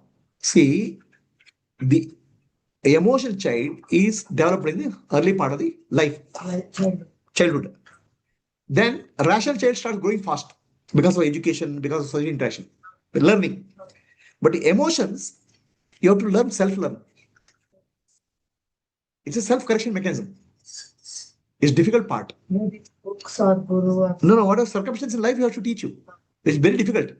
For example, if I am emotionally, I'm suffering. I'm a victim. What will happen as you rationally grow? You become an engineer, you become a doctor, or still internally victimhood is there. Then nobody will teach you you're not a victim. Nobody can come and teach you. You have to correct your victimhood. Rationally, you can correct it. You can get a medical knowledge, engineering knowledge. But emotionally, who will correct you? Emotionally, I have to start learning from the environment. It's a self-learning. Okay? Oh, I was a victim earlier, but I'm not a victim. I can be successful. The emotional learning has to happen by you. It's your teaching to yourself. Many people live with the emotional victim till they die. Okay? The example is that, okay, the current president of whom you know, okay, is considered as a bully, ruthless. His childhood, his father was ruthless and bully for him. Psychiatrist has studied. Now, after the age of 70 or 80, becoming president of some things also, ruthless and bullying, the behavior is continuing. Who teaches you emotional behavior? Nobody. Society doesn't teach you emotional behavior. Society teaches science, mathematics, physics, chemistry. Emotional behavior, you have to learn. How? How will you learn? How will you learn emotional behavior? Please tell me. How will you learn anything in life? Satsangatve, nisangatvam, nisangatve, nirmohatvam, nirmohatve, nischalatatvam, nischalatatve, jivanmukti. Until you come out of a circumstance and start finding a new environment where you can learn new emotional pattern, habit patterns, you will continue that. Satsanga is a place where you start learning things in a different way. Not that Satsanga people are great, they are also learning. But you start understanding, oh, world operates in a very different way. Otherwise, the world operates in a way you are only grown. Am I clear? So how emotional quotient is measured in the Guruji? Emotional quotient measurement, right? Emotional quotient measurement, I mean, there are parameters. Basically, for a given situation, how do you respond? Okay. Are you overreacting, underreacting, or you are giving appropriate emotional response? These are the emotional quotient. Parameters are there. Okay, I'll tell you one another way of saying emotionally mature person, emotionally immature person. What is the difference? Let's say a person is 40-year-old and emotional child is 8-year-old in him. His response to a given situation is based on the 8-year-old child, not on the 40-year-old. Rationally is 40, emotionally 8. But if he's emotionally mature, emotional quotient high, the emotional child and rational child will work in the plus 40 years. So that means your past doesn't affect the present. If the past affects the present, that means emotional quotient is low. We assess, Huh. again, that assessment happens by relating to the child only, right? So how can it even be measured? No. You will measure, and let's say a 40-year-old person is emotional quotient to measure under different circumstances of life, how he reacts in the present moment. We know the age of the person, then do the assessment, then we will know based on that. Yeah. Prabhuji, Hmm. same society, Hmm. same parents, Ah. in a family of just say 3 siblings, they have different Characteristics. behaviors, Yeah. different characteristics. Right. So it would point to probably that because we choose our parents, what we have help us understand the karmic factors will Yeah. determine which parents we choose, which place we are, which society we are living in. Right. So does it mean that eventually it comes back to the baggage, the impressions that we have, that we continue reinforcing through the signals we are getting each one? Yeah. Different. My brothers behave differently. I behave differently. So it's not really to these specific parents. It's just resonating with the There's same some impressions. part of you comes from past life karma. Some of all previous parents. Yeah. Some of all that I'll take next time. The generation karma I'll take next time. So some part comes from past life karma. Some part comes from current life karma. So that's Kriyamana. Prarabdha. Prarabdha only. So Prarabdha only. Prarabdha only so unless we have that awareness, we'll continue reinforcing those. Until you have awareness, you'll be stuck in karmic loop. And we think it's coming from parents or society, but actually they are our own Or on baggage. Yes. So we'll break for 15 minutes.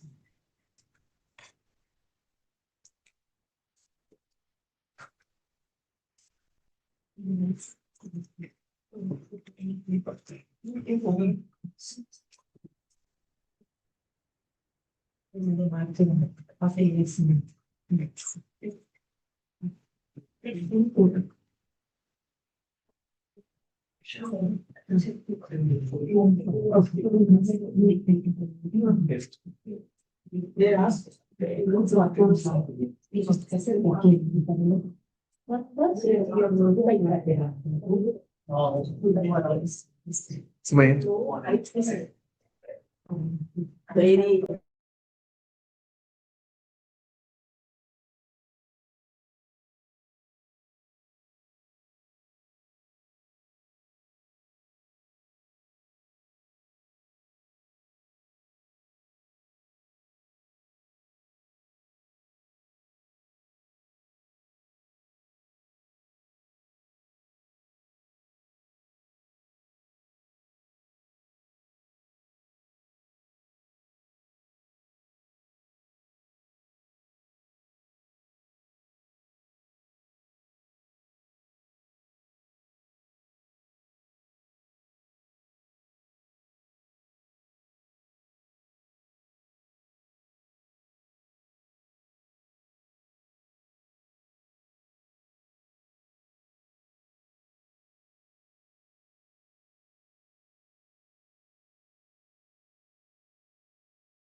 So brain is an object. If brain you make subject, then every problem in the brain becomes your problem. Hormone problems become your problem. Emotional problem become your problem. Understand it's a brain problem. Similarly, you have inner child. Inner child problem, you make it objective. Understand this inner child. Then you can resolve the problem. Anything you make subject, it becomes a part of you. And what is part of you can't solve.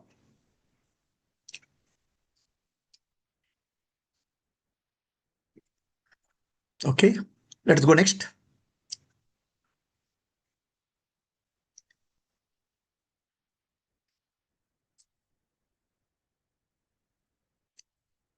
Shall we? Anybody has a question on Zoom, please? Zoom people are very silent.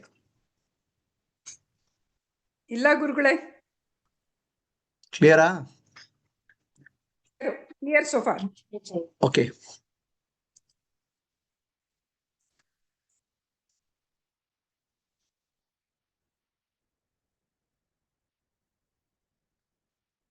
So, what happens in any action?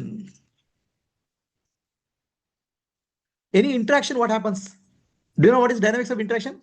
With how many people are interacting with how many people anytime? When husband and wife are talking, okay, how many people are interacting with how many people? 6.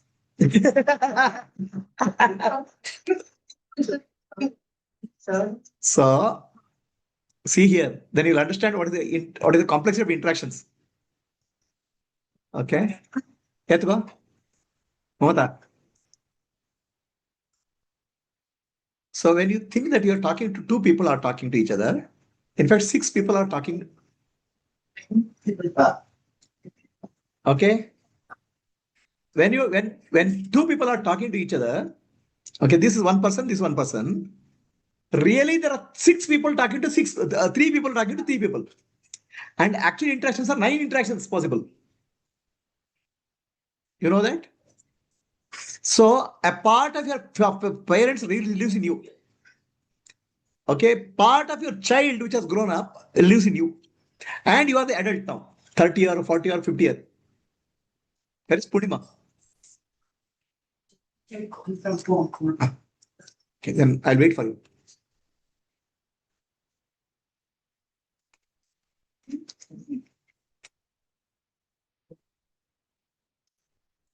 The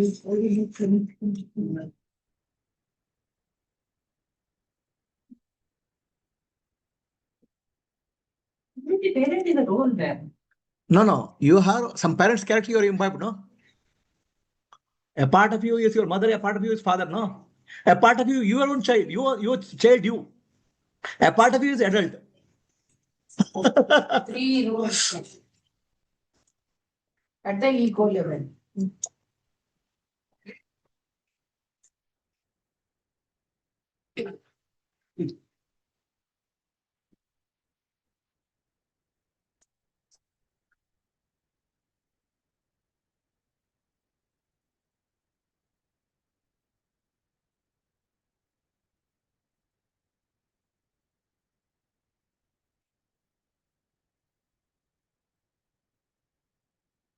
Why it is difficult to emotional correction is more difficult than rational correction? Anybody can say?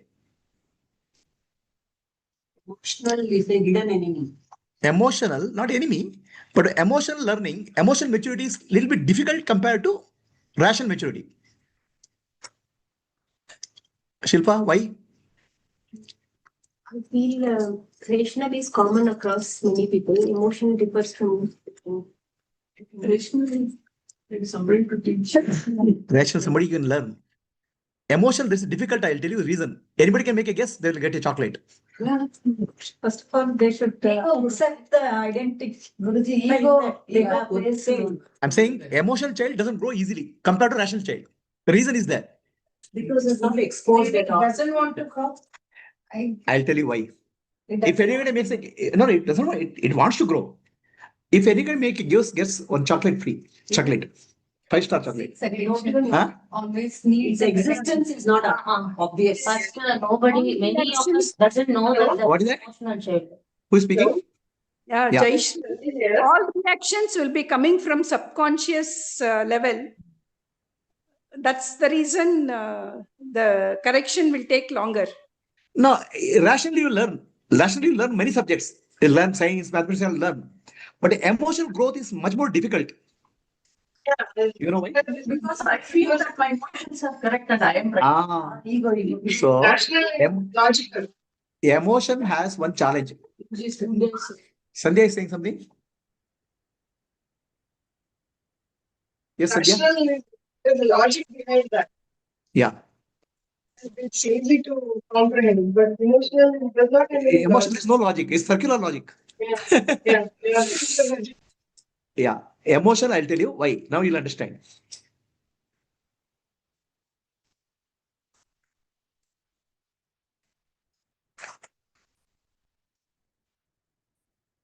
Okay.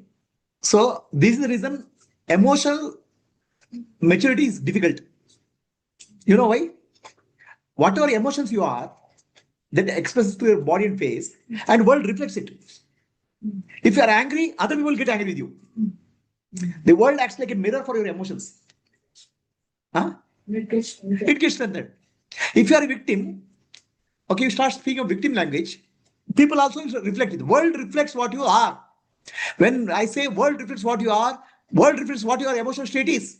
If you're sad, depressed, world appears to be sad. And nobody wants to come near a sad person. They'll run away.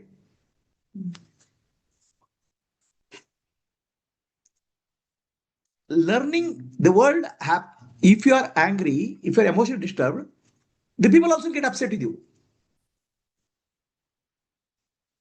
The world reflects you, means your emotional state reflects. If you're happy, happy people gather around him. If you're unhappy, nobody will come near.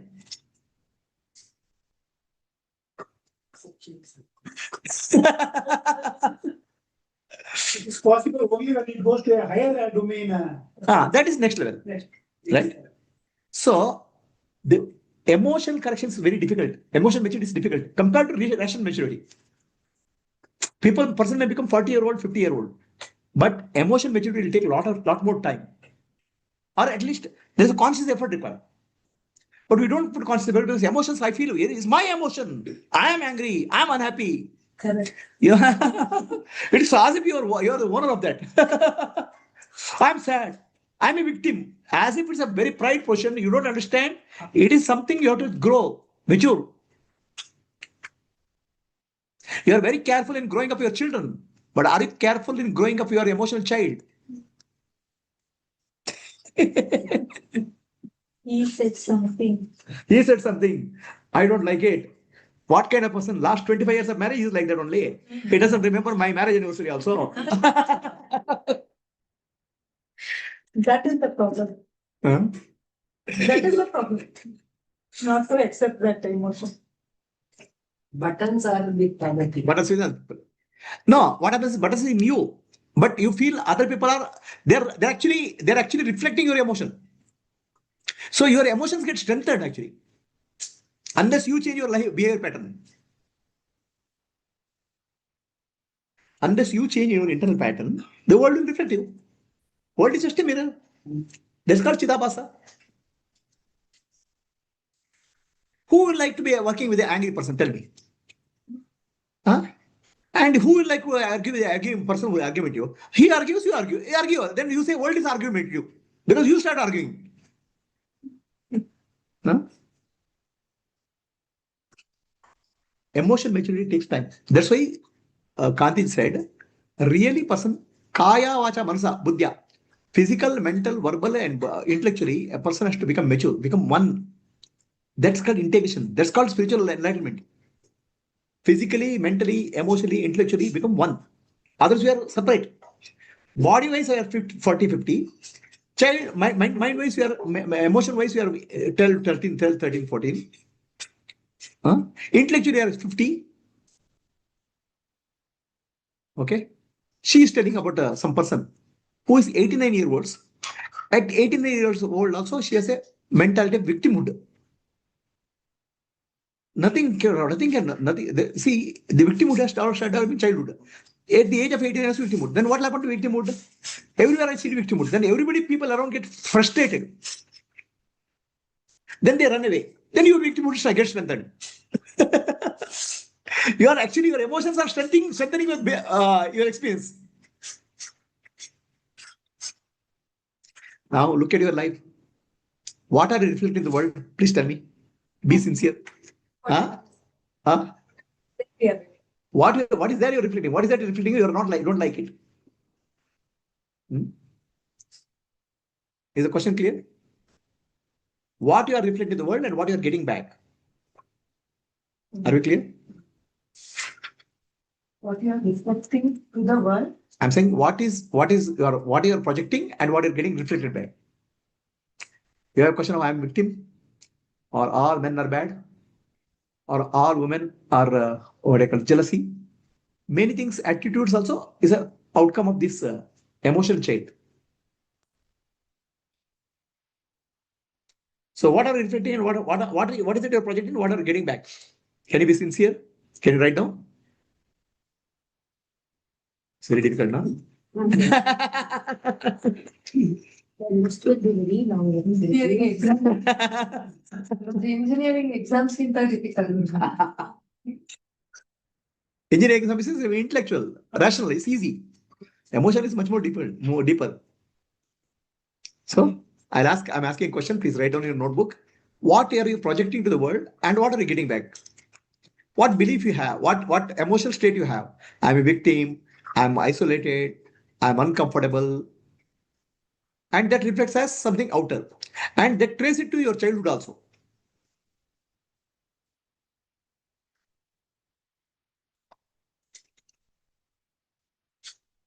Map it to your childhood. What happened in your childhood? If you can.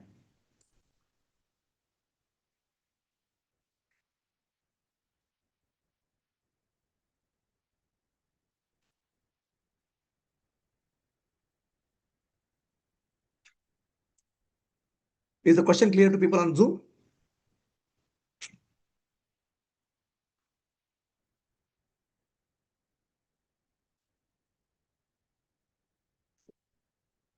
Are you people writing on Zoom?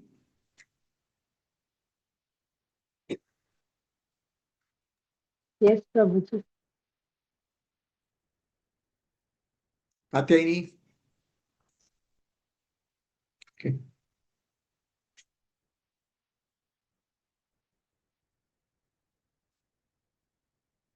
Huh? What is the emotional? What is your state of mind? What is that? What is your emotional state which you're reflecting in the world? And how you are reflecting? Okay, I'm a victim. How it gets reflected in the world? I have a low esteem, self-esteem. How does it get reflected in the world? And how does the world reflect back to you? Both also. Both right, positive and negative.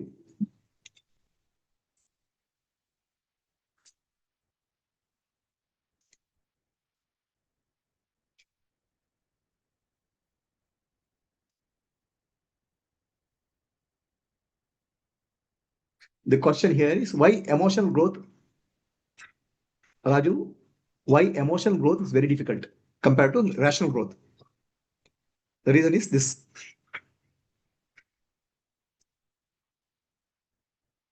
Reason is our emotional state is world reflects back to our emotional states.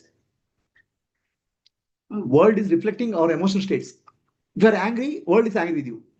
If I am sad, I am sad. World also feels depressed. If I am victim, the world also treats you as victim.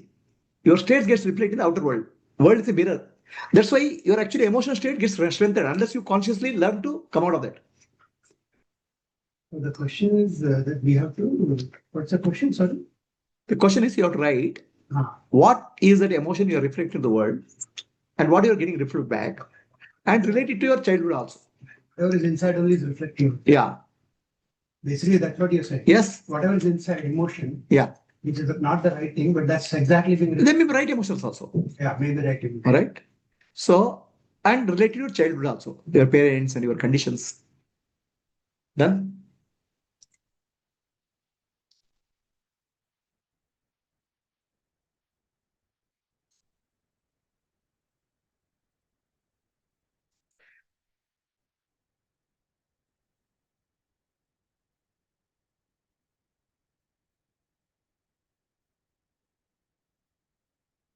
But I'm bad at explaining things. So You're attitude. Okay, I'll tell you my example. Okay, I was in some third standard or fourth standard. Then teacher told to in the classroom. The teacher told to sing. My fourth standard means 9-year-old.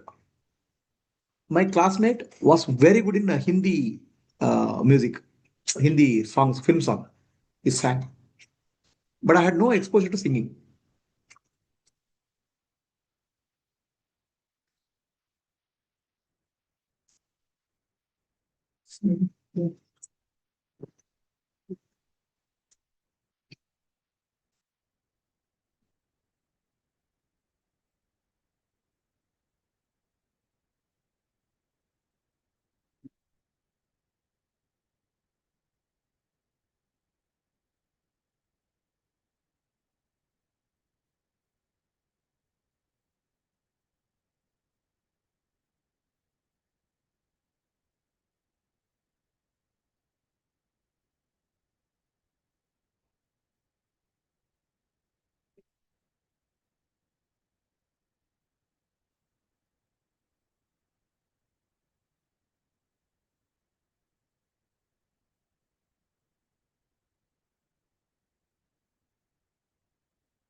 Yeah, Satyavati says emotion state doesn't want to go. Ego. It feels safe in the secure in the as a child, as a child. There's a more safety. Emotions are much closer to us compared to rational.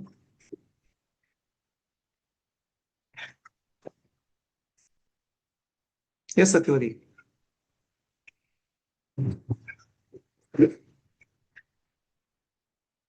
Yes, so does it any make sense? You are not writing anything, no, nothing to, nothing special. You are free from all this.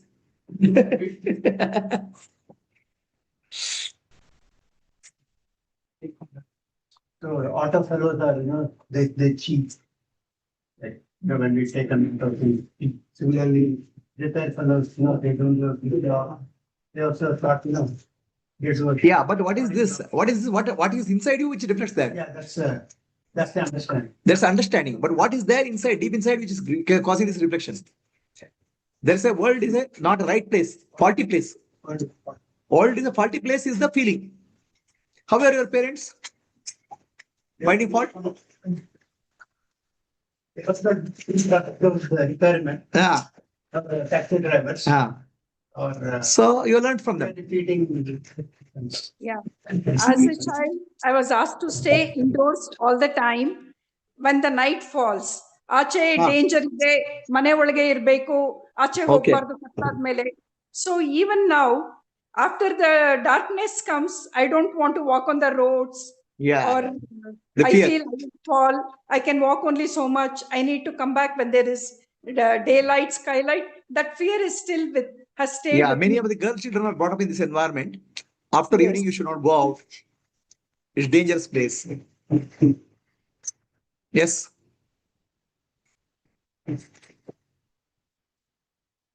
World is a dangerous place also. It's not that it's not true. It's true. But yes, it brings a lot of insecurity in the life.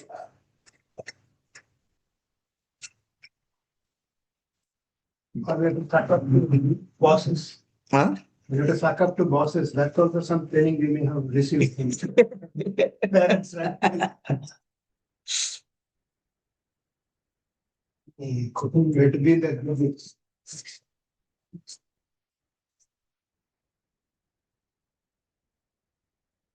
Yes, Kamala, your diary is clean, clear.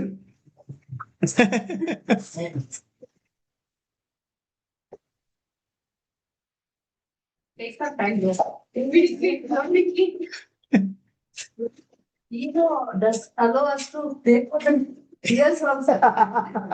ಅದು Express ಮಾಡಕ್ಕಿಲ್ಲ. You'll hold back. So some of these could be. The most difficult thing is to be truthful to yourself. Pretending.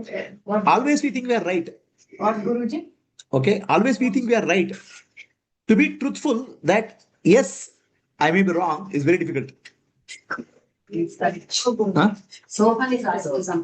Yeah. Could be some of these could be coming from the past birth perfect. Yeah, right now, current birth is so much loaded.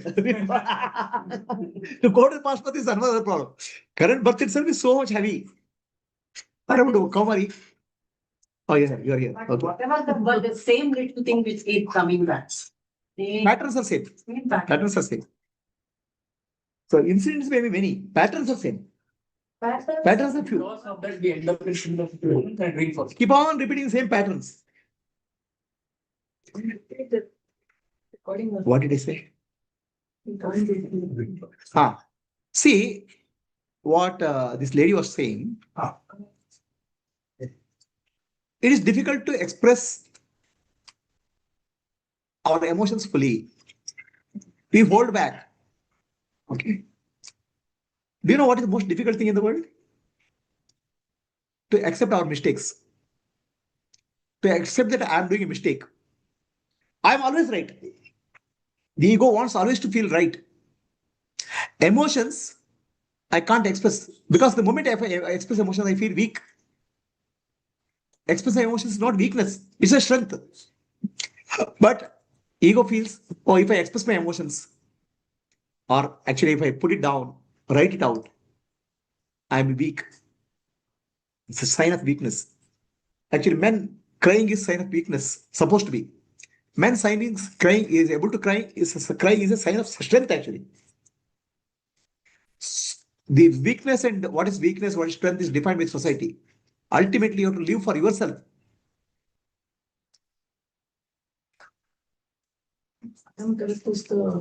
Ego and this is sign that there should be no guilt and regret in it. There's no? Guilt and regret should not be there. Yeah. If I am correct, your guilt and regret also will rationalize. I'm saying guilt and regret. Either if I am correct, in the light of I am correct, you'll mask them one way. Suppress them. Guilt and regret. Because I am right. Because you find somebody else is faulty.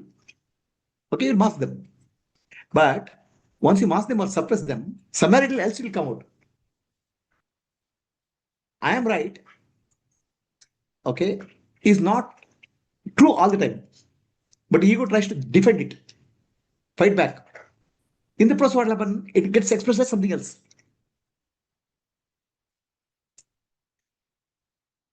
In all particular scenario, in all life, sometimes I'm right, sometimes I'm wrong. But ego will never accept it. Ego will never accept I'm inferior. Or ego, if it's victimhood is your mentality, we will catch hold of victimhood. Whatever happens, whatever good things happen to you, it will still say it's bad things are happening. Good things will convert to bad. Brain is designed for defending our identity, whatever identity we have. If I am right is the identity, it will keep on defending, even if you're wrong. That's exactly we can see the current president. Every day he gives a nonsense statement, still he's right. Okay. So let's go to next step. You are asking for, or you're asking something? No.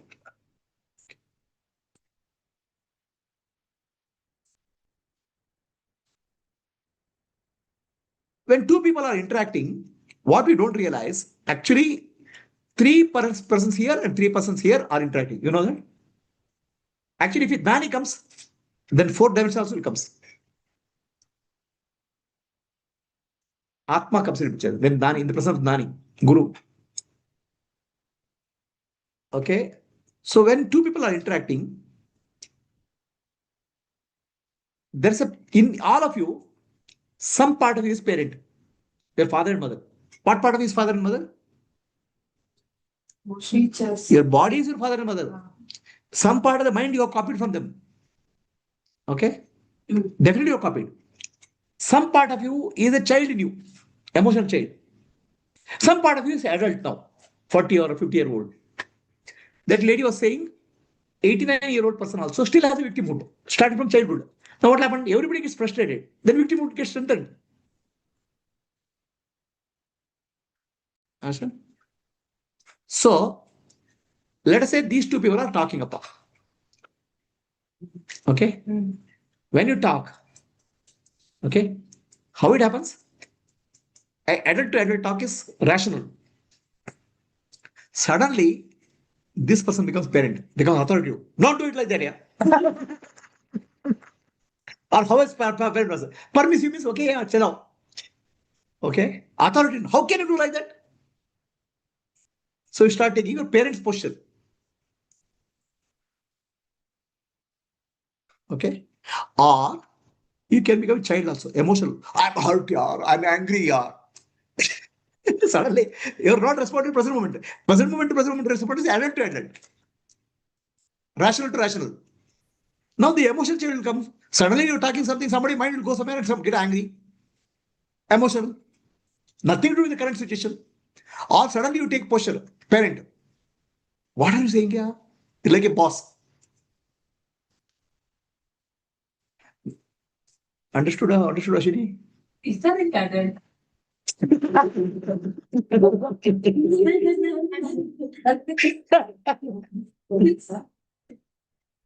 It is reaching between three actually. Adult means rational mind. Now we are rational. And now we are talking as adults. But the moment you get angry with Guruji because he's talking some truth, then you have become child. All social interactions are at the middle level. Are supposed to be, but they are not. I mean, because you have to keep a face, no? To keep a proper face, this is required. Okay. I mean, somebody points out, talk like an adult, get angry. Yeah. Now what will happen? So interaction is like this. This guy is like act like a parent. Okay. And this guy has gone to child. Now, this parent, let's say, I mean, you can come, two of you, to one person come to me. Okay. Yeah, you can come this side so that you can see the camera also. Okay. So she is an adult. Okay. And I am a child. She says something. Guruji, your talks are nice. Okay. Then I again go to child. This is just faking, no? She is telling me for the sake of taking, no? Huh? Because my parents are told they are giving me appreciation unnecessarily. So he's not telling truth. She is telling genuine truth. I become child now, emotional child. Okay. Now I'll answer back. Okay. Be proper, yeah. Talk properly. Now I have become parent. I've been talking nicely only. Why is he saying that? Now this is more of an adult. Okay. So now you also become parent. Okay. I am authority, you are authority. Yeah, keep quiet. You'll say you keep quiet.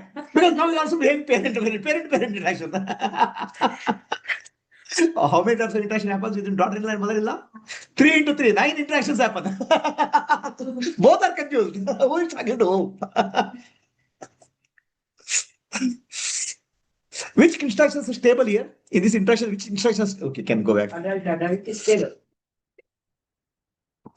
So which interactions are stable here?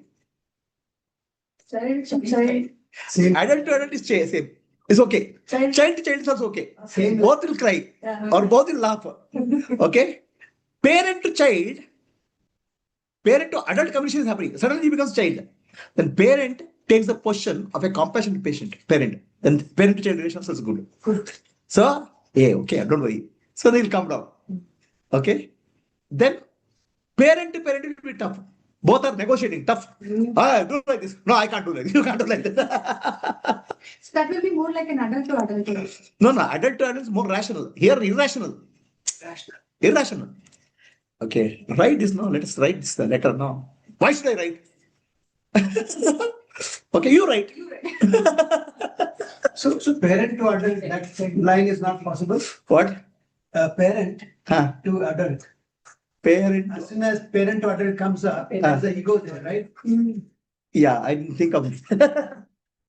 Okay. Actually, nice Parent lines. to adult. Suppose somebody is a parent level. Yeah. Authoritative. Yeah. And he's talking to an adult. Adult. Yeah. That time No, that that line is missing here. maybe in the wrong side. In this, No. if he said example, write a letter, okay, I will write. Again. Okay, it's reasonable, right? But that line is missing, I agree. Okay. So, any interactions, human interactions are not that simple. They look like very simple. One person talking to other person. And I also did bring another dimension. In each of your head, there are multiple personalities also. I'm a mother, I'm a woman, I'm a wife. Whom I'm talking to, whom at that moment, I don't know. The worst red flag is, Prabhuji, somebody asked me to calm down. Okay, that happens when a person, a guru or enlightened person talks, he talks from a very different point of view, neither parent nor adult or child. What he does, okay, if a child is coming in front of him, when your emotional child is coming, he will act like a parent. Okay, calm down. If adult is coming, he will become an adult and talk like adult. Okay, if a parent is coming, he may act like a child also. Please tell me what to do. He can take any roles, but unconsciously you are stuck to any of his roles.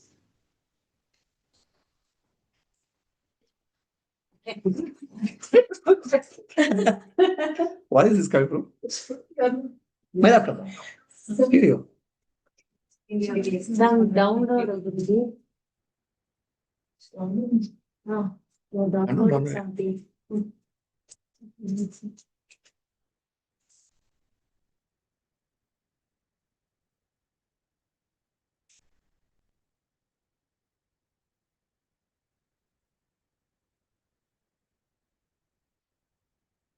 Okay. So is human interaction clear? It's so simple. Huh? One boy marries a girl. How many people are marrying how many people? Should ban marriages.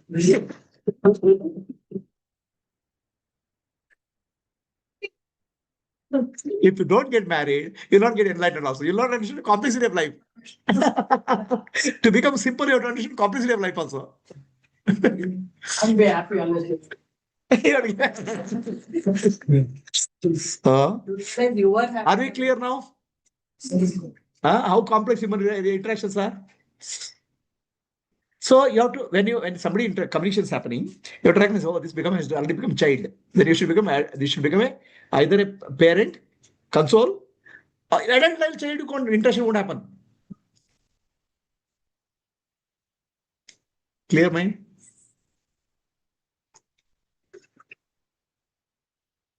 And Vidya clear? So Situation ಏನಾಗುತ್ತೆ? Situation will come, that is the reality. So please understand, everything what you call as your thought pattern, nothing is personal. It's all program stored in your nerves, brains. Okay, everything is a program. Whatever you open your mouth is a program. Parent is a program, adult is a program, child is a program. What is not a program is the divine child, Sakshi, Atma. Can you be that?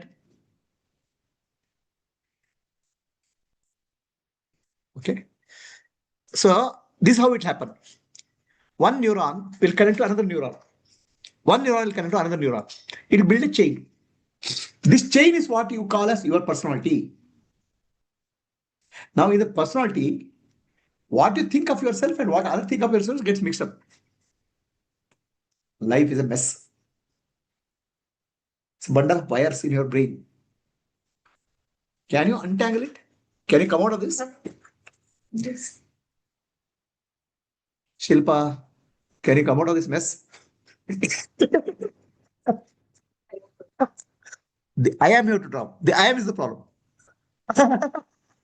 Whatever you call I am is not I am. It's being great. Okay. So we'll come to this now. Oh, minute. I have to. What are laughing?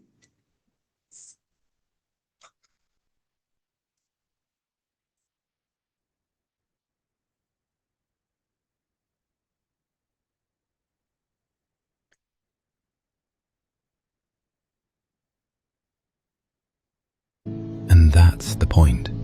You're becoming the person that you're not who you used to be. And that's the point. You're becoming the person that younger you needed, but never had.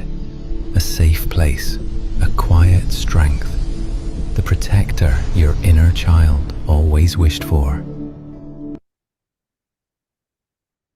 You're not who you used to be. Did people on the Zoom hear the sound? The video, did you see and hear the sound? Yes, Prabhuji. Yes. Okay. So basically, in each of you, there's a child. You are must be 40 or 50. Even people become 90 also, they have a child. Certain level of immaturity or emotional maturity. Emotional maturity doesn't happen unless you consciously do it. It doesn't happen by accident. Because whatever emotions you are reflecting on the world will reflect back, it continuously strengthens it. That's where people who come to spirituality, they try to consciously change their pattern. Okay? So now, this is the emotional child. This is my child. I keep it outside. Okay? So now, please understand the handling of the child. Your child is crying. Okay? And what do you do? What is the best response for the child to cry? Crying child? Beat her? Huh? Pat. Pat her? First, you have to lift the child. Accept it. If it's your child, what do you do? If the child is crying. If child is angry, what do you do? You'll throw the child? You'll have to accept the child. Right? First, you have to learn, accept your emotional child. Never reject it. So you're angry. Understand my emotional child has become angry. Accept it. Do not fight with it. I don't want to be angry. The emotional child is sad. Accept it. The more you fight with it, the sadness will grow. The more you hit the child will more cry. I have panic, I have fear. Accept it. The moment you try to fight it, it will amplify. Is it clear to all? Shravan? Logical? Shravan is a very logical man.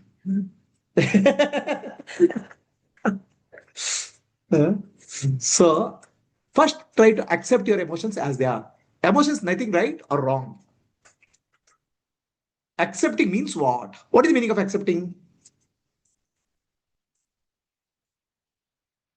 External situation creates some emotions in us. Okay? That emotions, accepting means become aware of what's happening within you. Okay? In the heart center, in the stomach center, in the head center. Become aware of sensations. That's nothing but hugging the child. Okay? Do not react to that. Do not create the stories.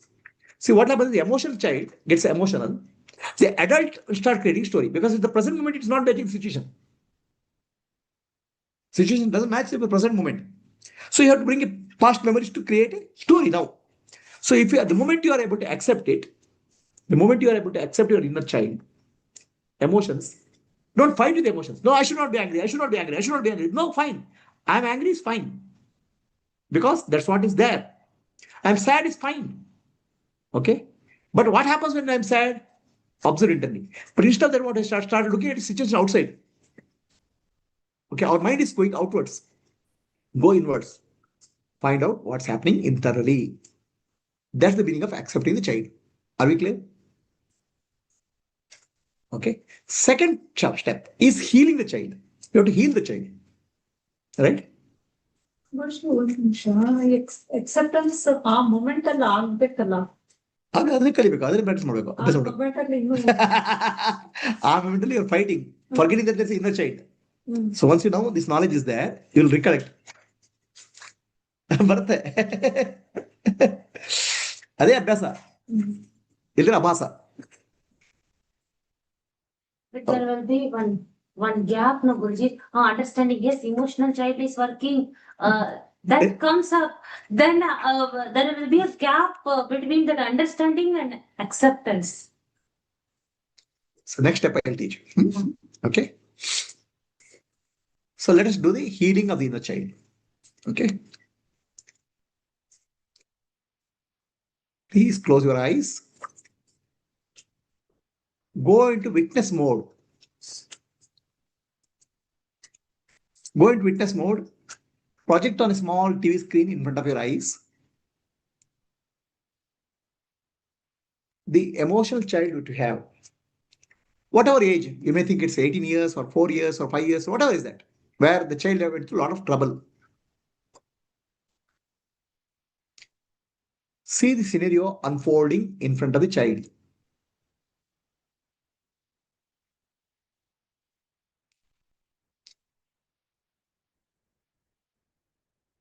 The child is worried, the child is tense, the child is scared, and nobody is there. Only parents are there or relatives are there. A circumstance where the child has no support. The child is afraid, fearful. See that.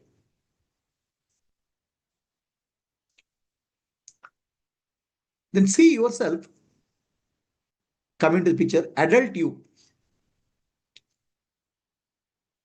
Take the child in your hand. Embrace the child. Tell the child, you are safe. I'm there for you. I'm your mother. I'm your father. I'll take care of you. You don't have to be worried.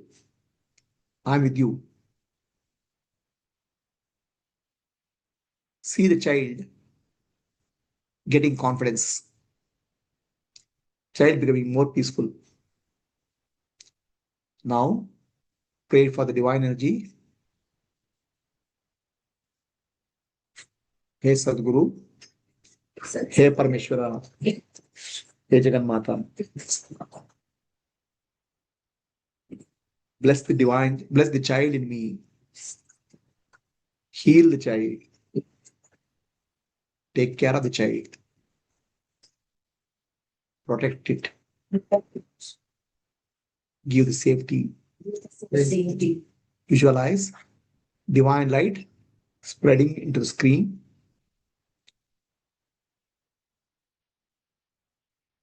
Covering the child. Making the child very peaceful. Healing the child. Bringing peace into the child. Child feeling confident.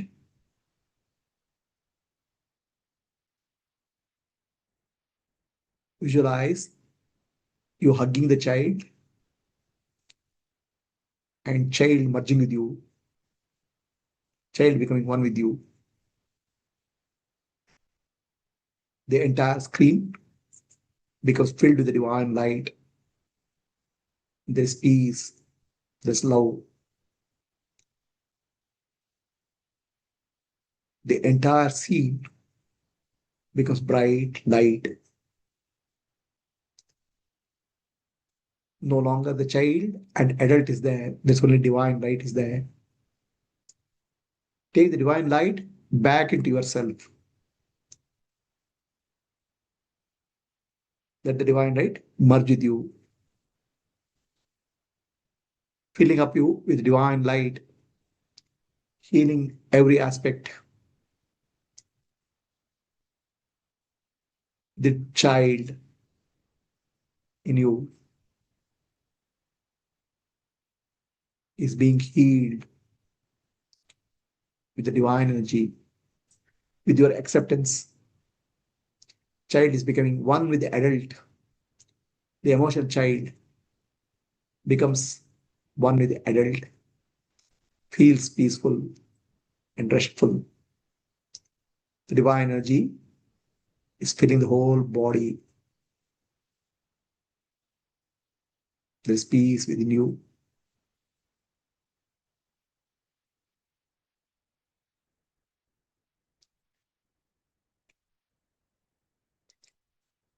Slowly open your eyes.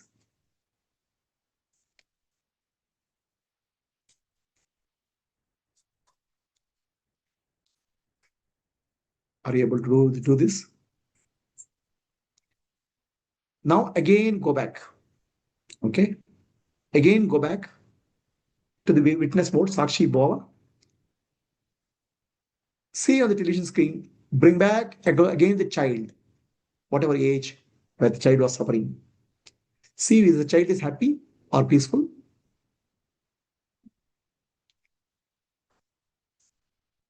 If the child is restless, again repeat the process.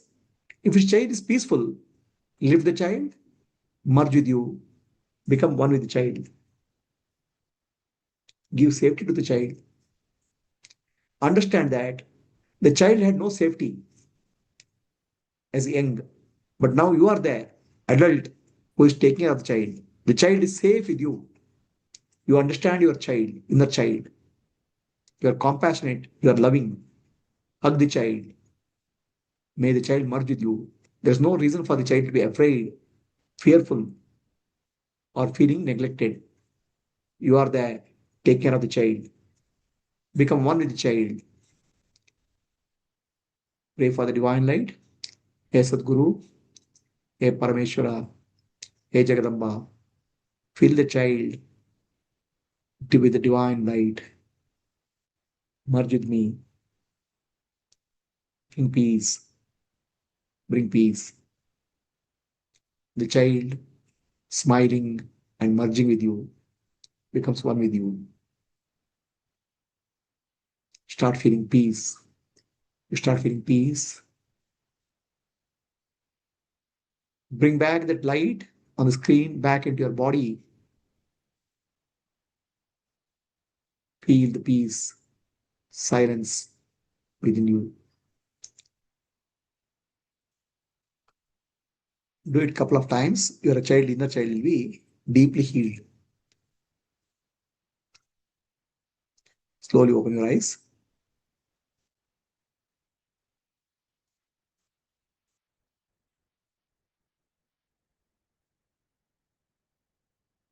If you'll be able to do it, not able to do it.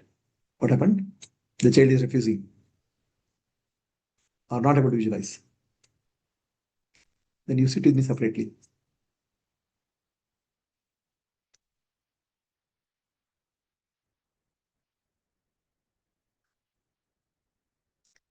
Yeah, if you like crying, cry. Let the emotions come out.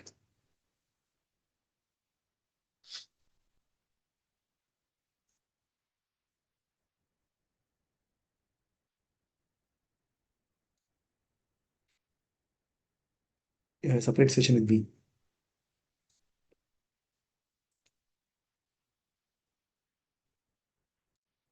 Other people are able to do it.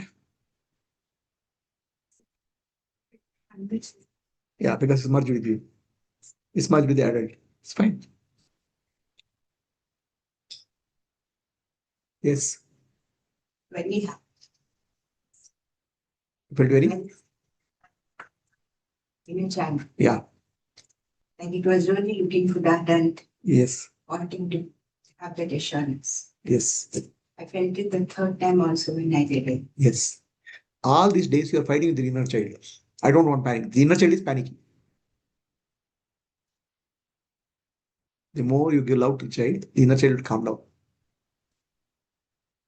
To be panicky is not a problem because the child was like that. But now, that time the child didn't have anybody. Right now you are there. You are the adult is there. You are the mother.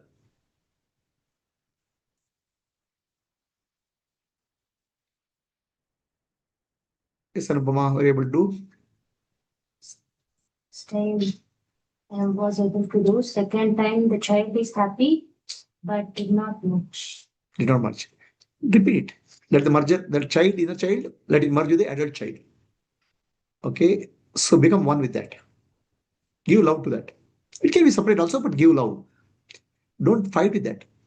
Don't give bashing. Why are you angry? But that's what you are doing. She's getting panicky. She's getting panicky and she's fighting with the inner child. No. Accept it. Were you able to? Is helpful? What about you? Second time I couldn't visualize. First time I did. Ah. Second time I think visualizing. Yeah. Are you feeling peaceful? Okay. What about you? very peaceful in that. But I didn't know what is that inner child. First time also, I didn't get. Inner child is you only, as a small child. Your emotional child. It can be a 9-year-old, it can be 21-year-old, whatever is that. What is? You just imagine. No. Imagine, visualize emotions as a child. Emotions is abstract. Child is not abstract. Child is you only. Your younger age. Okay. But my friend. Okay. I couldn't recognize my emotion. Okay. So you don't have inner child. That's what I'm thinking. I don't know why that happened. No. Your inner child is nothing but a small you. Whatever younger you. But I couldn't get that out. Yeah. Padma Karthik is asking, if there are more than one situations, for each situation you have to do same thing. Yeah. You do multiple situations at one time or separately. Padma. Good. Because like a future self coming and telling you things will be okay. Yeah. That Kanti? No inner child. Okay. Prita? Peaceful. Okay. Purnima?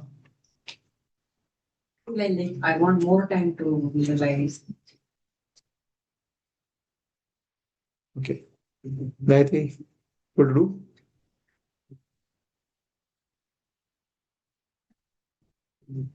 Is it helping or not helping?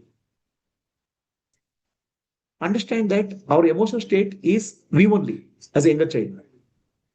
We should not fight with them. We should give love and divine blessing and also assure that yes, I am there as an adult taking care.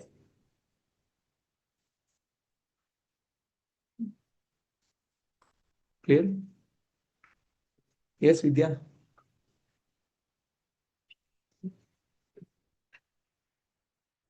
What about you?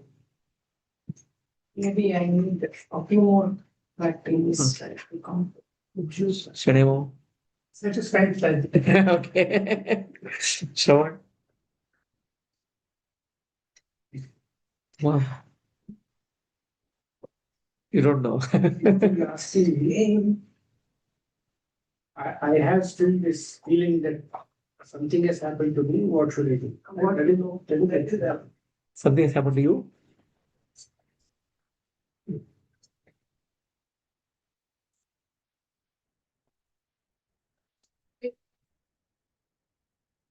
Silence or the talking is an important thing that What is important? Silence or talking? silence silence or talking about everything. And Which is important? not a not a conversing, not being. You're not what? Not conversing. So? So what is the silence? You said the silence, you said. Silence is what Baba taught, no? Yeah. Huh? Silence is what Baba taught, right? Silence only. I'm not talking. She couldn't. The question is, can you do something about it? Do it. If you cannot do about it, you should stop worrying about it because nothing can be done. By worrying only, you're worsening the situation. Yes, Pubalan. So it's basically observing. Observing. So the state of witnessing. So the things comes, but it's more of not nature, but of self-inquiry. Okay. Things comes, you just observe it, and then get dissolved. Dissolved. And then nothing of means. Were you able to do it, Mamata? Okay. So shall we go to next step?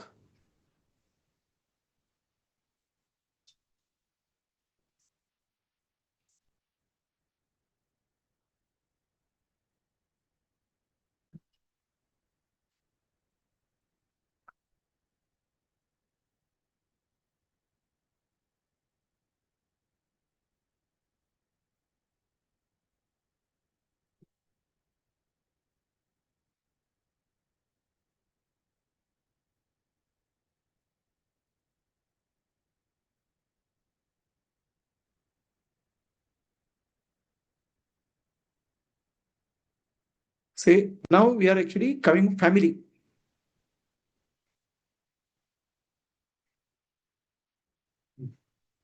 See what happens? You are here. Okay. These are your parents too. They had 4 parents.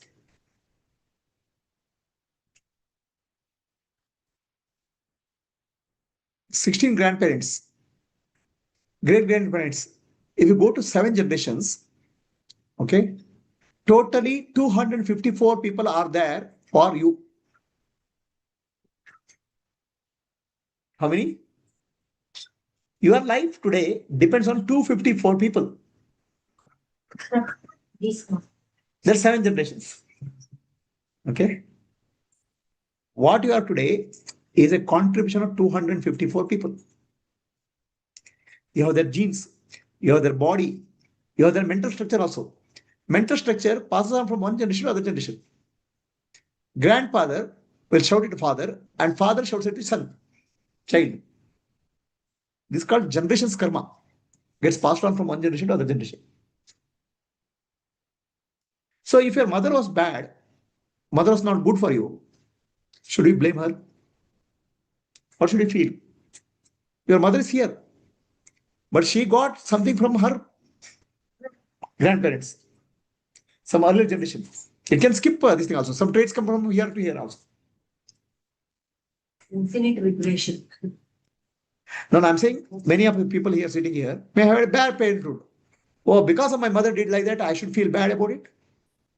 She is also a product of this only circumstance only.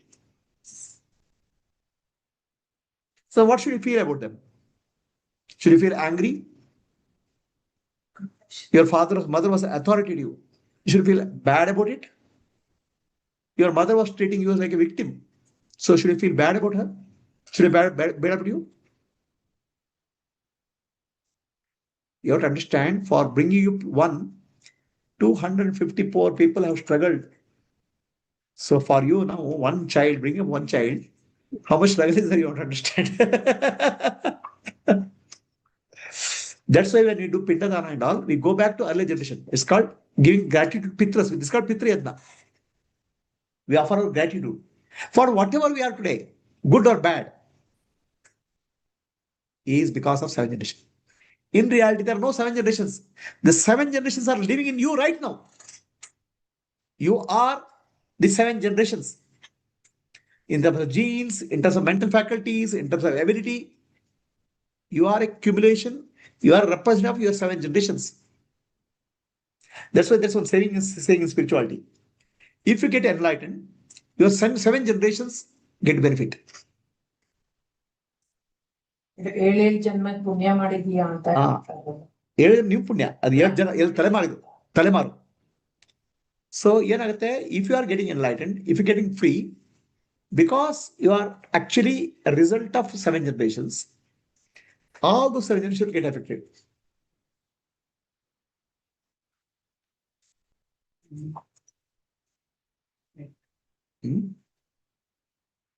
Next coming on the future also.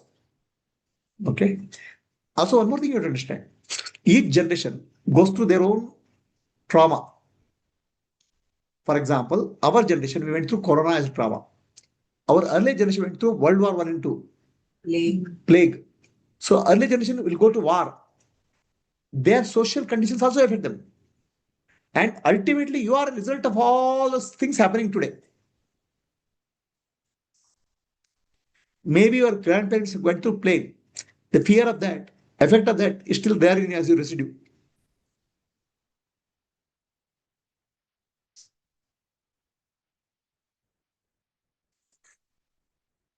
And bringing up one child is not easy. Earlier they had poverty, struggle, all the fought to bring up what you are today. So what happens is that one generation to other generation, the trauma gets transmitted. The World War I trauma can still be coming to you. There's no fear of war.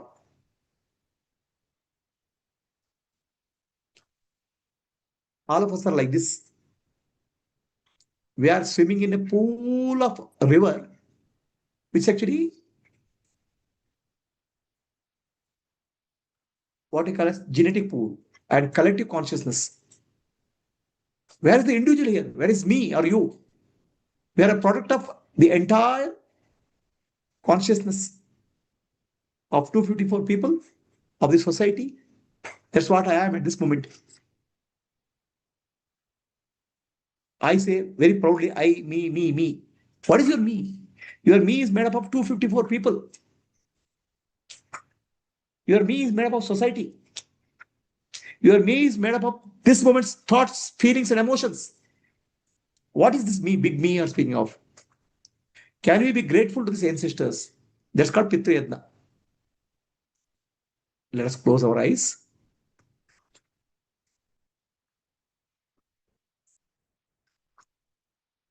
Yes, Kanti. For an enlightened person, so that person will be in the present. So all these 7 generations will not be there. So will that ego I will have been dropped. So what is the impact of The present generation, you are thinking about time. In the universe, everything is happening now. now? The 7 generations also is there now in the universe. From your point of view, past and future is there. From universe point of view, it's all now. So there will be no generations now. No, all generations, all things happening, simultaneously happening in the universe point of view. It is like this now. The book. Okay, just give the book. From your point of view, you can read 1 page of the book. From universe point of view, all the pages are all the stories there. Right? Universe point of view, the past, present, and future coexist simultaneously.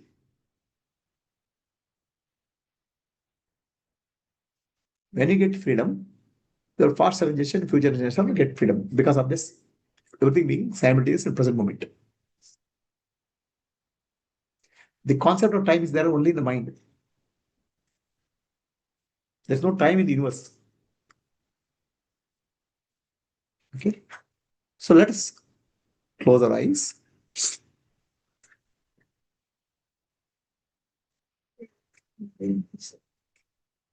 Where is it? Who is asking? Why only 7? 7 generation is significant influence. 8 generation will be a larger number, but influence will come down, keep on coming down. The large influence happens by 7 generation. The very big influence will happen first generation, second generation. As you go to 7 generation, 95% influence will be there. Okay, Sandhya?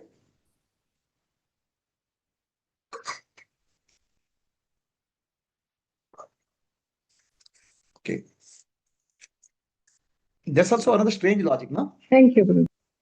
Yeah. If you are able to connect one person to other person, because of the relation, I know you, you know somebody. It is proven by scientifically that any 2 people on the earth can be connected to 7 bridges. Seven. By time I reach 7, you would have connected to anybody on the earth. If I start from me, I can connect to President of America in seven people connection. This is proven scientifically. Any 2 people in the earth are connected to 7 people. 7 is a magical number. 7 days. Okay.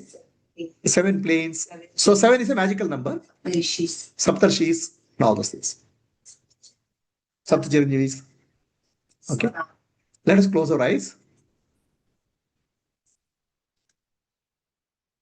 Let us offer our gratitude and respect for many generations, our grandfathers, great grandfathers, 7 generations who have struggled in their life, in poverty, in war, in diseases, in social conditions, in difficulties, in challenges, in medical emergencies. They have struggled through 7 generations. Each of them have their own characteristics. Each of them have developed their own mental abilities. I am a product of this 7 generation. These 7 generations live in me. What I am today is contribution of 254 people of 7 generations. Physically, mentally, emotionally, each of the generation were there, what they were there, because of the product of the environment. For my parents, I feel grateful to them. With all difficulties, whatever they are, they have made me what I am today. For my grandparents, I am very grateful for giving me the gift of life, gift of understanding. What I am today is a genetic stream, genetic river, a collective consciousness. I'm grateful to all of them. What they should have done, what they have not done, all have contributed to my life today. Today, I am in a position to sit in a satsang, listen to Atma Vichara, work towards self-realization.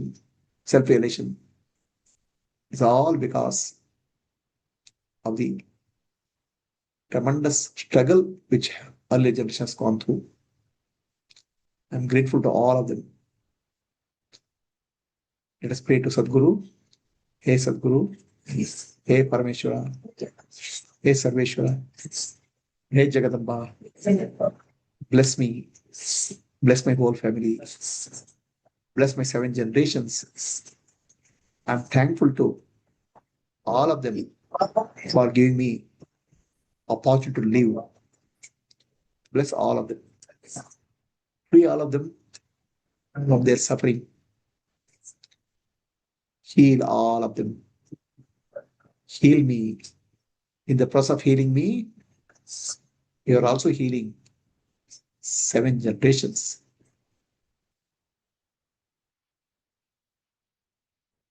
I'm completely, fully grateful to all of them.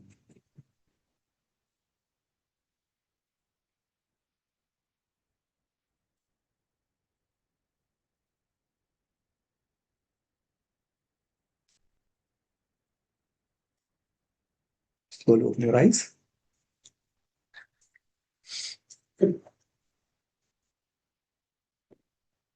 Is it a joke to bring one child up? Now you have to understand 254 people have brought from different generations and then to war, plague, poverty, okay, diseases. It's a fight of several generations just made you come here, sit here. British and Mughal invasion. Mughal invasions. All those things they withstood. And they didn't change your dharma because they didn't get converted under threat also. So what I are today? It's a great struggle, survival.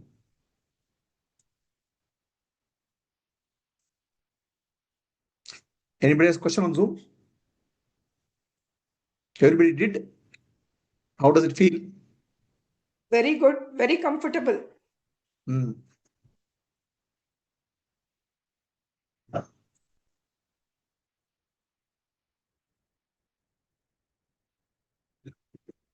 Everything, everywhere, all at once. ಹಾ ಗುರುಜಿ ಇದು ಒಂದು movie ಬಂದಿತ್ತು. Yeah. I seen that movie first day. ತಲೆ ಬುಡ ಅರ್ಥ ಆಗಲ್ಲ. But ಅದೇ fact. Universe ಅಲ್ಲಿ ಹೇಗೆ ಪ್ಯಾರಲಲ್ ಯೂನಿವರ್ಸ್ ಹೇಗೆ ಎಲ್ಲ ನಡೀತಿರುತ್ತೆ. Yeah. I try to watch and understand but ಸ್ವಲ್ಪ ನಿಮ್ಮ ಹತ್ರ ಬಂದ ಆಗಿತ್ತಲ್ವಾ ಸ್ವಲ್ಪ ಗೊತ್ತಾಯ್ತು.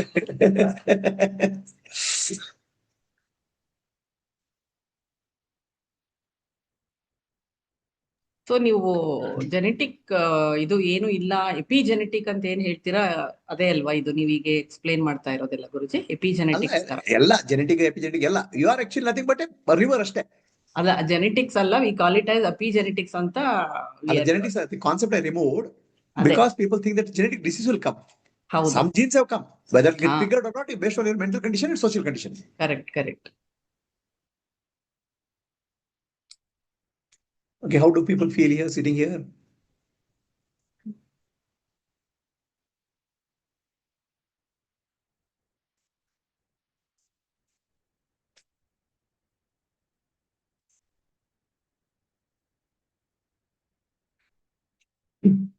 Yes, Rajita. Yes. It's not easy. 254 people generation struggle. 250 people struggle what we are today. That's why always we do when Shraddha and all we do some few generations we give a tarpana. Tarpana means gratitude. Taking only to 3 generations, this is making to 7 generations. It will be difficult. I mean, remembering, just say 3 generations, what is significant. As the older generation will increase less, but it will be fade. Yes, guys. Does it make sense? How do you feel?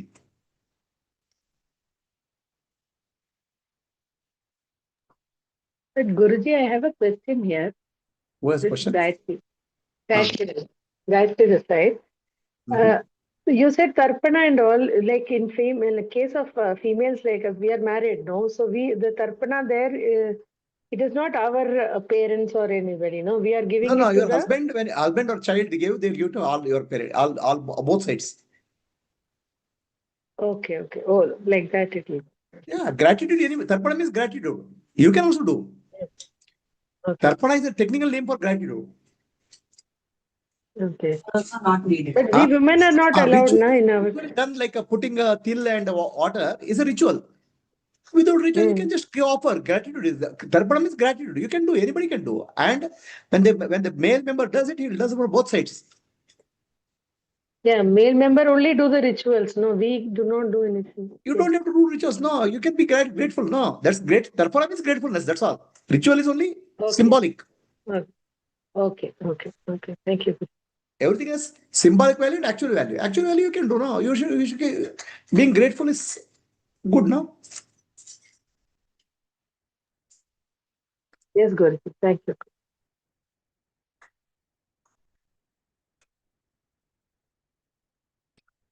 See, what we see as a person is just one point in the whole river of consciousness. Okay. Everything is a river. The solid person is just one point we are seeing. What you call as yourself is nothing but a flow. Everybody is a flow. But we start concretizing that. We start conceptualizing that as an individual. Is it clear to you? All of us are flows. Flow in the river of consciousness. Genes, the experiences, all this is a flow. 7 generations. Actually, much more. Society and all. Society also included. So what are you? This is what you are. The divine child.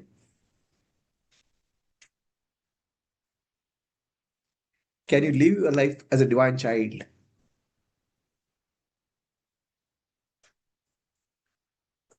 With all this consciousness, everything is actually Prakriti, nature. It's a flow.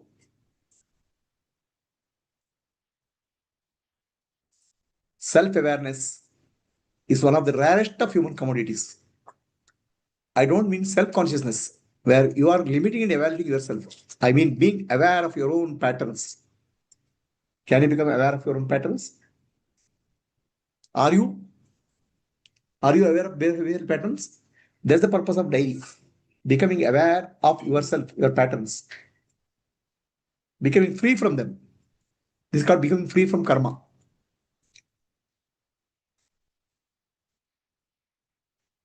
So see this video. What is it? What you don't understand what is it? Yeah. See, you imagine a river, big river, flowing, right? There, one small drop is there. It's nothing but a part of the big river. You are also like that. Your 7 generations, their consciousness, their experiences, all these things are flowing through you. All of us are nothing but one point in the flow of genes, of consciousnesses, experiences. Even your life is a flow. From birth to beginning, it's just a series of experiences. We are not solid entities. We are a flow. Drop. Yeah. We think we are solid beings. Actually, it's a flow in consciousness. In astrology, they call it Pitra dosha. Okay, in astrology, if you go to astrologers, they call us Pitra dosha. Pitra means your Pitras are angry with you. Your ancestors are angry with you. Okay, why are they be angry?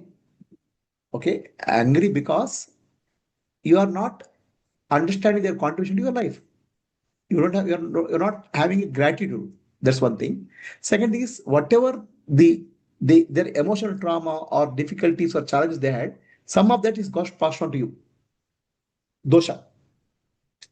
I mean, let's say imagine 2 generations back, they had to face the World War II, 1 and 2. You have to imagine how much trauma they have gone through. A part of that trauma has come to you in fear, has come to you, a part of you. It flown through his grandmother, and you.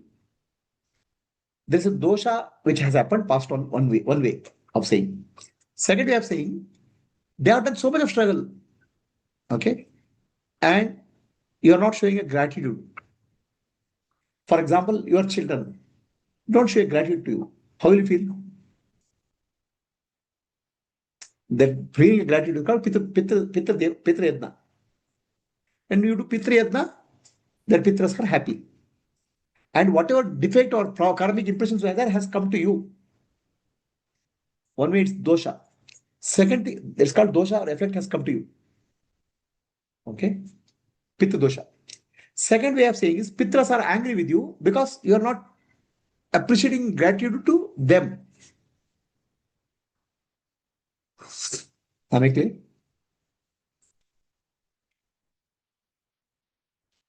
How will you feel if your child doesn't care for you? Now, for your life, 7 generations have given their blood and sweat. We have always one problem. These Pitras, if they have not been liberated in their lifetime, then they'll be born again. Howdo? So to whom are we giving the Wherever they are born, what you offer will go there. It's universe's transport mechanism, better than Amazon courier. So even if they are in the physical realm as a you are thinking of all bodies as physical. Everything's energy and everything's connected.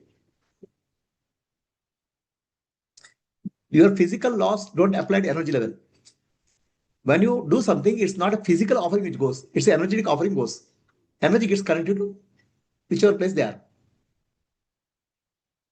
So even I'll be receiving some gratitude from someone. Yeah. Something would have got, you would have got it. See, that's what I'm saying. Our life, something comes, something goes, where it comes, what it goes, we are about why it comes. We are our limited mind, we are trying to understand. It's an infinite universe, infinite energy pattern. So whatever that we get is the grace of or the gratitude given by future. It could be your good karma which has come back to you. It could be good gratitude which is given by past generation or future generation. Okay. So it's very, very complex. With our small little mind to understand the universe is just impossible. With our tiny little mind, we have to understand the universe. What is that? It's like an ant elephant trying to understand elephant. All that we can say is we are grateful, we are thankful. All that we can say is I will evolve, I'll become aware. In the process, I will also help my older generation, past generation, future generation to evolve. This prayer is so important. Loka Samasta is so important. Because all are connected. I give the example now, finger moving. The whole universe is connected to you. We think we are small little tiny bodies. In fact, we are the infinite beings energetically. We are infinite beings consciously. The body is only tip of the iceberg.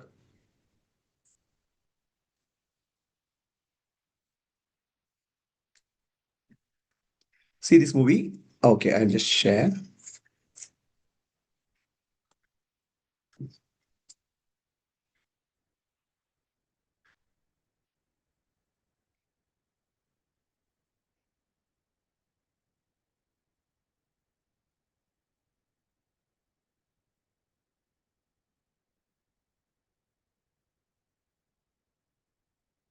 Most people think reality is solid. Physics disagrees. What you see is a filtered version of the world. Your brain edits reality before you ever experience it. Neuroscience shows your senses lag behind actual events by milliseconds. You never experience reality directly. You experience a reconstruction. That's already a matrix. Your brain predicts first, then shows you what fits the prediction. This is called predictive processing. It means perception is a controlled hallucination guided by belief, memory, and expectation. So the world you live in is partially built inside you. Now here's where time gets strange. Studies on time perception show that when attention changes, time stretches or collapses. In deep focus, fear, flow, or meditation, time disappears. That means time isn't fixed, it's experiential. You live inside experienced time, not clock time. This moment right here is the totality, consciousness expressing itself through one lens, yours. Physics calls this the now slice. Everything you ever experience happens inside this slice. From experience, this now never ends. When you stop relating to time as a countdown and start experiencing it as depth, something shifts. You realize you're inside an eternal now, not measured eternity, experienced eternity. That realization alone collapses a lot of internal pressure. And here's the trap most people fall into. They use the external matrix for reference, comparison, status, timelines, metrics, social proof. The brain treats comparison as threat, which activates stress chemistry. Cortisol narrows perception. Not able to hear the audio. Again, share the audio.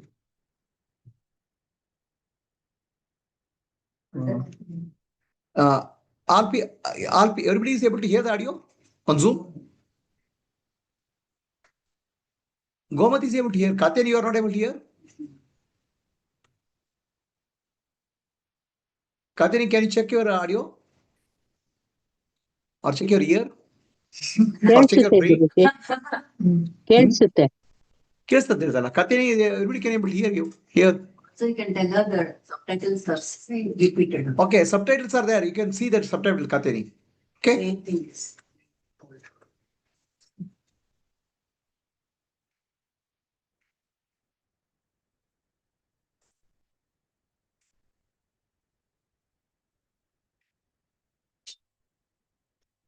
Most people think reality is solid. Physics disagrees. What you see is a filtered version of the world. Your brain edits reality before you ever experience it. Neuroscience shows your senses lag behind actual events by milliseconds. You never experience reality directly. You experience a reconstruction. That's already a matrix. Your brain predicts first, then shows you what fits the prediction. This is called predictive processing. It means perception is a controlled hallucination guided by belief, memory, and expectation. So the world you live in is partially built inside you. Now here's where time gets strange. Studies on time perception show that when attention changes, time stretches or collapses. In deep focus, fear, flow, or meditation, time disappears. That means time isn't fixed, it's experiential. You live inside experienced time, not clock time. This moment right here is the totality, consciousness expressing itself through one lens, yours. Physics calls this the now slice. Everything you ever experience happens inside this slice. From experience, this now never ends. When you stop relating to time as a countdown and start experiencing it as depth, something shifts. You realize you're inside an eternal now, not measured eternity, experienced eternity. That realization alone collapses a lot of internal pressure. And here's the trap most people fall into. They use the external matrix for reference, comparison, status, timelines, metrics, social proof. The brain treats comparison as threat, which activates stress chemistry. Cortisol narrows perception. Creativity drops. Fulfillment disappears. That's not failure. That's biology. When you anchor into your own internal signal, your nervous system stabilizes, your perception opens. Your reality starts responding differently because you are responding differently. You are a unique expression of consciousness with access to infinite experience through attention. Wake up to the eternity of now. Anchor into your deepest self. Stop outsourcing your direction to the matrix. Reality bends toward clarity.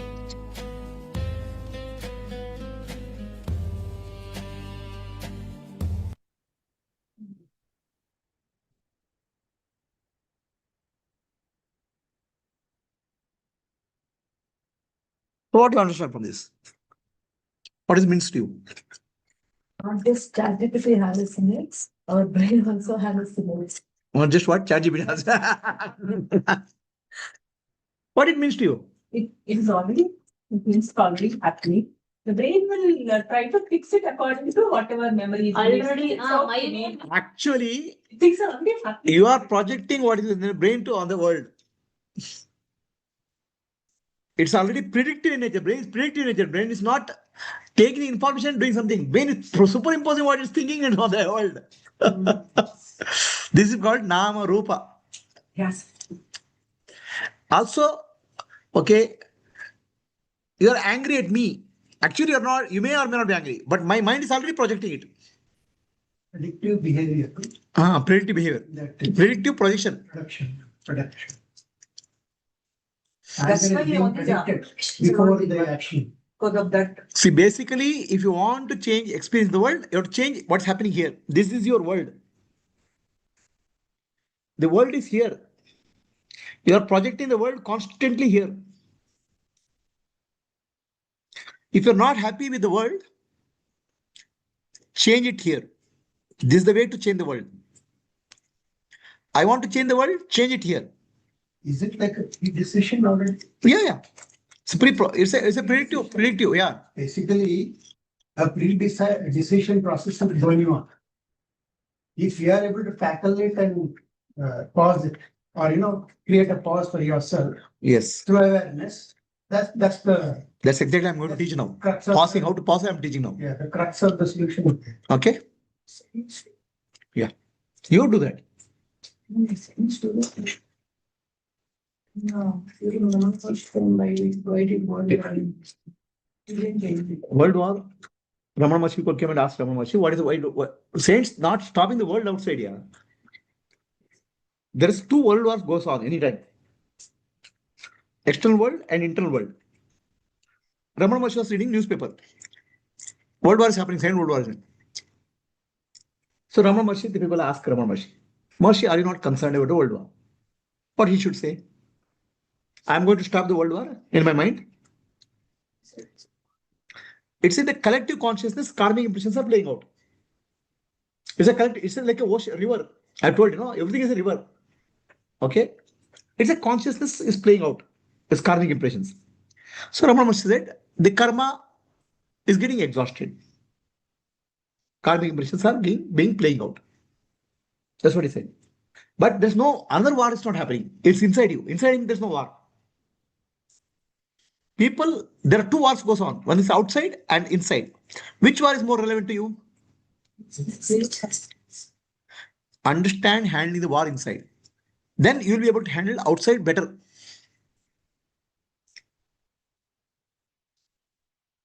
Ultimately, which world matters to us?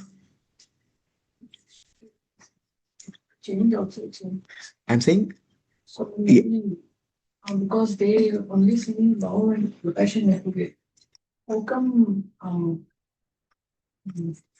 motivates them individually? Say, I'll chant again. Repeat the sloka. Karmanne, not karmanne.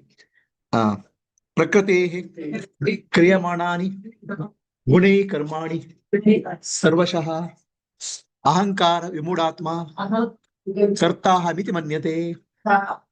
The karmic impressions of Sattva Guna, Rajoguna, Tamaguna are playing out. Okay. Now, that's karmic impressions are built over a lifetime, many lifetimes of many people. They're playing out. So then how somebody should react to that? I mean, I'll ask you like this. The ocean has a tufan. Ocean has a wave. How should we react to that? No, there should not be tufan in the ocean.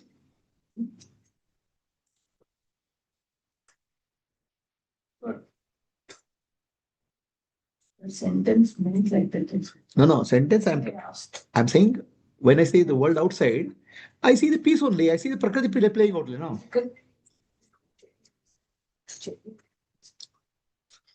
It is the inside world which matters to us, no? Ultimately, what matters to us? You can't change those. I'm not saying, I don't use the word can't or don't, not anything. What is possible, I don't say. What is not possible, I can't say. But what is happening, I tell you. Okay. So Ramana Maharshi says, yeah, karmic. No, it's like as good as saying, ocean, big tufan is coming, big wave is coming. What to do? Yeah, this is Prakriti, nature. That's what he's saying. Yes, people are dying. Yes, their karmic impressions are getting built and spent. That's what it means. But there's no war inside his head. People sitting there, they have war inside their head. So which war you have to address? I have to go and address Third World War. First address World War is in your head. When Mahabharata war happened, I again tell you, there are two wars. Outside and inside. Krishna addressed a war inside. No, Krishna, I'll go. Krishna is, I'm Gnani, I'm Paramatma, I'll address the war outside. He didn't do. People have to get killed, their karmic missiles to be exhausted. They're karmic forces, nature. In fact, they have already killed them. Why are you worried? Yeah, they're killed means because of their karma. Not I killed. He didn't kill personally. Then he'll say, I think a criminal. When people mind can think many things now. Okay. So now, Most people think reality.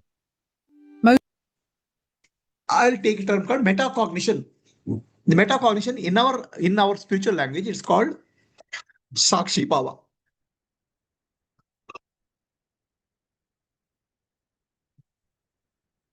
So I have told many times Sakshi Bhava.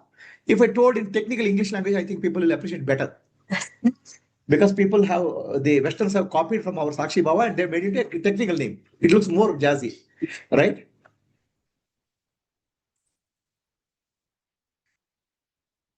So I go to doctor, I have cold. Doctor writes something, bronchitis. I think doctor knows something better than me. Just writes some technical word, if you jargon you put there. So your Sakshi Bhava is the metacognition. What is that? Very simple. Our brain is a program running continuously. It's a chat GPT. You have to give some pause to the program. If you ask one question, there will be 10 questions come. If you answer one question, there will be 10 answers will come. 10 questions. Every question will have 10 questions. It's never ending. It's a loop.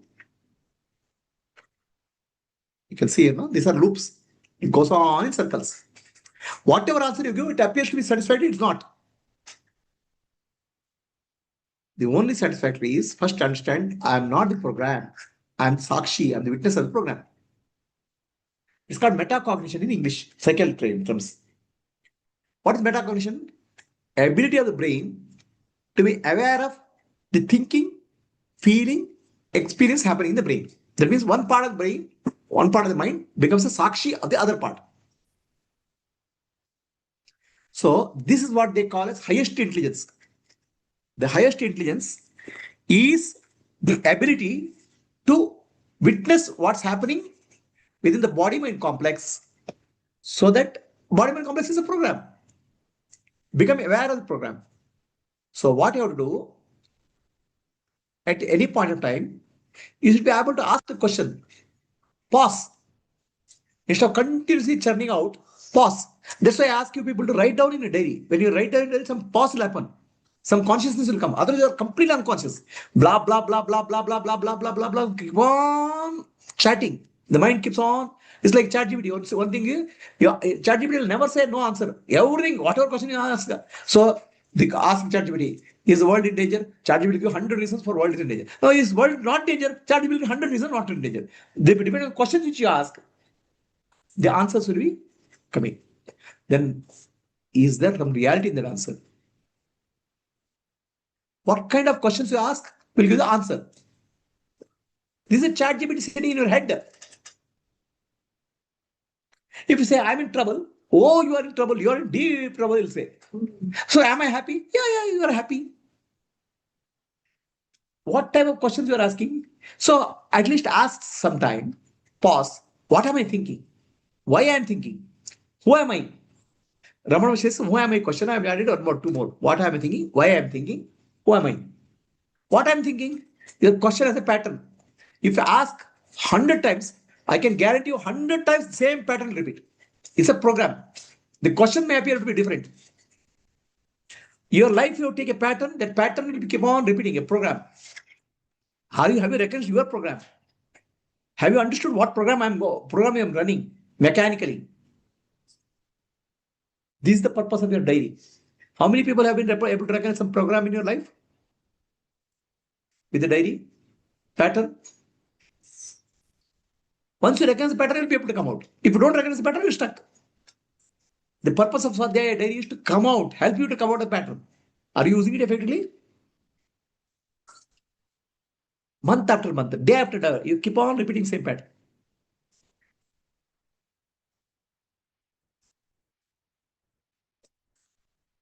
So see this video. People can hear the highest form of Can you hear the sound? People of Zoom?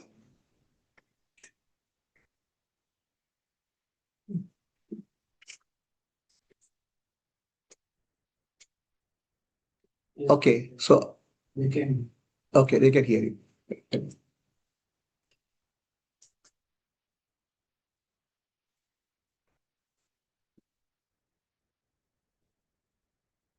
Intelligence isn't IQ, it isn't logic, it isn't memory or speed. According to neuroscientists, the rarest intelligence is something entirely different. Most people never develop it, and those who do quietly outgrow everyone around them. The highest form of intelligence is metacognition, the ability to think about your own thinking, not reacting blindly, not running on autopilot, but observing your mind in real time. It means noticing your thoughts, questioning your reactions, interrupting emotional reflexes, and updating beliefs instead of defending them. Every time you say, wait, why did I react like that? Your brain starts changing. Neuroscientists found that when you observe your own thoughts, a region called the anterior prefrontal cortex activates. This region isn't for action, it isn't for emotion, it's for self-observation. Your brain literally turns its attention inward. Most people run their mental software automatically. Metacognition is different. It's like a computer that can edit its own programs while running. That's why self-aware people evolve so much faster than anyone else. This isn't some kind of mindset. It's neuroelectric remodeling. Awareness edits the file system. And most people never develop this because metacognition is extremely uncomfortable. It requires pausing instead of reacting, questioning instead of defending, and watching yourself fail honestly. And your ego hates this. But growth requires it. Is the meaning of metacognition clear to all?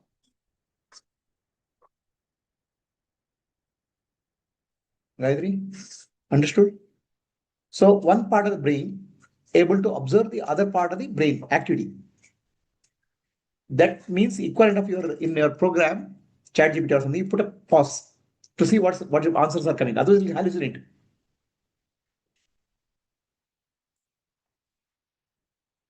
What is the question? Reflex, sir? what do you mean? Can you elaborate the question? Are they the physical reflexes we are talking about? Like you saw something scary and then you jump back. Is that the kind of What's reflex? happening within us is what you're observing. Within us, the change is happening in the body-mind complex, change is happening in your breath, change is happening in your sensation. This is what we are speaking of, reflexes. Both physical, emotional, and Physical, emotional, and thought process. Are you okay? Okay, let us do some small practice. Okay, just I'm trying to tell you what is pausing means to tell you. Okay, the pausing can happen in activity. The pausing can happen in thinking. Pausing can happen in breath. First, let's do the activity. Okay. So when you do pause can happen at various levels: physical, mental, thinking process, emotions. We can be aware. So let us first start clapping. 1, 2, 3. 1, 2, 3. 1, 2, 3. Stop. Pause. This is the pause. Any physical activity, I can bring a pause. 1, 2, 3. 1, 2, 3. 1, 2, 3. Pause. 1, 2, 3. 1, 2, 3. 1, 2, 3. Pause. The paused. This is to give an example of active pause in the physical activity. In the dance, we can use dance, pause. Anything you can do, pause. Okay. There was a great realized being called Goodrip. Can you go back to video? So the Goodrip used to have a Russian master, Goodrip. His practice is he'll make people dance. Suddenly he'll pause. Suddenly he'll reach to statue.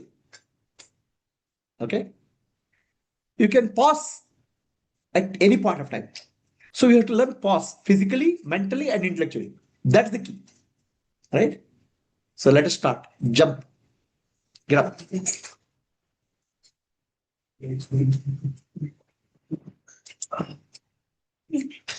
So jump, pause. When I say pause, jump, stop. Jump, pause. Move. The sudden pause has an impact on our consciousness, okay? Sudden pause is important. Move. 1, 2, 3. 1, 2, 3. Move. Stop. 1, 2, 3. 1, 2, 3. 1, 2, 3. Move. Stop. So like this pause we have to bring in our life. We don't even apply break at all. Okay? Learn to apply break in whatever you do. Eating, walking, somewhere you have to give a pause. Then you understand there's a pause in the brain. Brain has a break. Okay?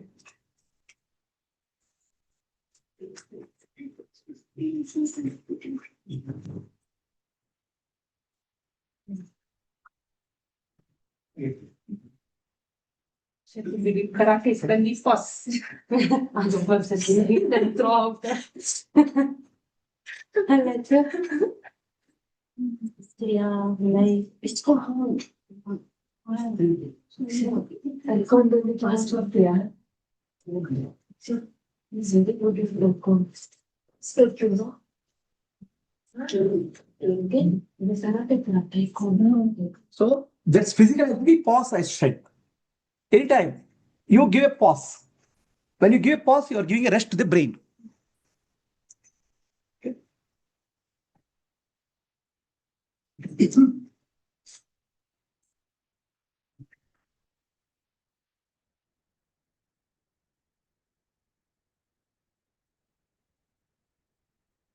So let us give a pause in the breath.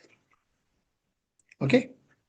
So the pause in the breath has 4 aspects. Breathe in, breathe out, hold. Breathe out, hold is called Bahya Kumbhaka. Breathe in, hold is called Antar Kumbhaka. Okay. So let us do 4 count. Breathe in, hold 4 count. Breathe out, hold 4 count. See the effect. Our mind becomes very calm. When you give a pause, the brain relaxes. Breathe in 4 count, hold 4 count, breathe out 4 count, hold 4 count. Deep breathe in, 4 count. Hold 4 count. Breathe out 4 count. Hold 4 count.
Open your eyes.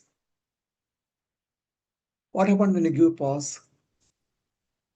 Can you see the mind becoming calming down? So same thing happens when you're thinking also, you give a pause. Learn to give a pause. Your car has a brake. Your brain has also brake, pause. When you apply the pause, the brain relaxes. Also continuously we are actually thinking. Give a pause. Ask the question, why I'm thinking? What I'm thinking? And write it down. The moment you write it down, your conscious mind, prefrontal cortex will get activated. So that pattern repetition in your life comes down. That's how you come out. Otherwise, your pattern will keep on repeating, constantly thinking. Any question you ask, the answer will not be satisfied. It's all just programs. Write down the program, you'll understand a pattern in your program. And once you understand, you come out of pattern, then you'll feel very good, very happy about it, very good about it. You're living like a machine. Okay, this is about thinking. Thinking also, you give a pause. And have you seen Osho talking? Okay. What he does, he'll speak something.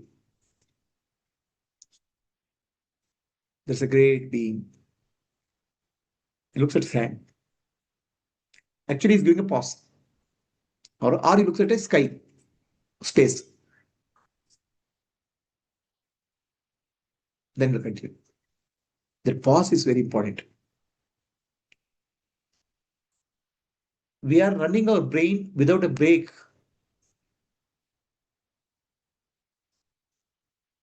Learn to give a pause. Ask a question, why I'm thinking what I'm thinking. It's called metacognition. And scientists say metacognition is highest intelligence. That we, in Sanskrit we call it Sakshi Bhava. Any questions?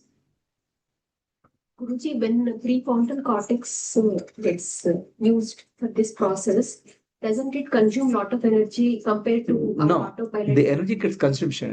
What happens? Thoughts after thought gets consumed the energy. When you give a pause, that consumption comes down. the consumption is happening, lot of thoughts are thrown. It's like overloading the processor. When you give a pause, you'll be choosing only necessary. Even when it is from subconscious also, It chooses, instead of 100 information you're bombarding, you're pausing, choosing one or two right thing and going ahead. Once the patterns start coming down, your loading will come down. Unnecessary loading, overloading. Now it's getting overloaded. Yeah, the energy consumption is there, but overloading is happening now. Hundreds of thoughts are coming. When you're pausing and becoming understanding pattern, the thoughts will come down. The whole load will come down, and more clarity is there, more energy is there in particular decision making. Energy consumption has to be done, but you're reducing unnecessary load. So sorry. I think the process is that we do this 4 inhale, 4 hold. No, that's too illustrative. For 3 times or 4 rounds. No, that's illustrative, pausing in the breath. Yeah. I can't pause you in the thinking because thinking is going on. Correct. So thinking also you can do pausing. That's all. So let's say we do for 3-4 minutes so that we calm the mind. Are you saying at that point in time, write the emotion post that? Let's say whatever emotion is there, lust, greed, anger, whatever that emotion is, let's write down that, right? So that we create a neuroplasty or whatever you say. So that there is a way to overcome. Correct. You become aware of that. The moment you become aware, you start becoming free. What I am aware, I am not. Okay. So similar meditation is like that. Becoming pausing and becoming aware. That's why I ask the question, who am I? What am I thinking? That free you from the process of thinking. And whatever answer you get, whatever, who am I? The answer is not, then there's no meaning in the answer because all answers are for the programs.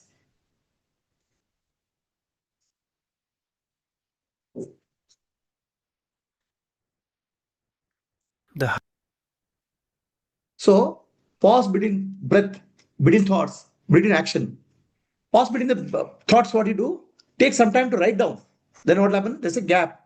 In that gap, lot more understanding happens. Clear?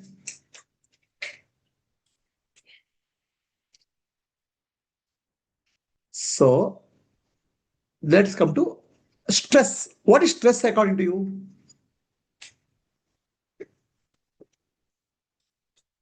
Feeling of helplessness. Pressure. Pressure builds up. Something has to be done. And it's overwhelming me. What is more than what I can handle. Right? So these are called external conditions. External conditions, you cannot do any damn thing about it. There's no place you can run away. Stress has to be handled internally. How do you handle internally? What is the stress meter? How much stress do you have at a point of time? What is the most stressful time for you? Give me an example. 10 guests coming into one time. Children don't organize their clothes. I feel that stressful. Tense and manageable. What is that? When they throw all their toys here and there, they don't organize.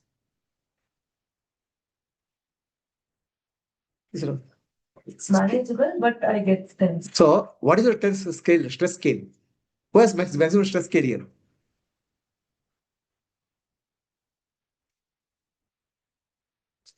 Typically, what is stress level you go through? Not having a job is stress. Applying for a job is a stress. Guests coming to house is stress. Catching a train is a stress. What is maximum stressful for anybody in life? Deadlines are stressful. Yes. This is called deadline, no?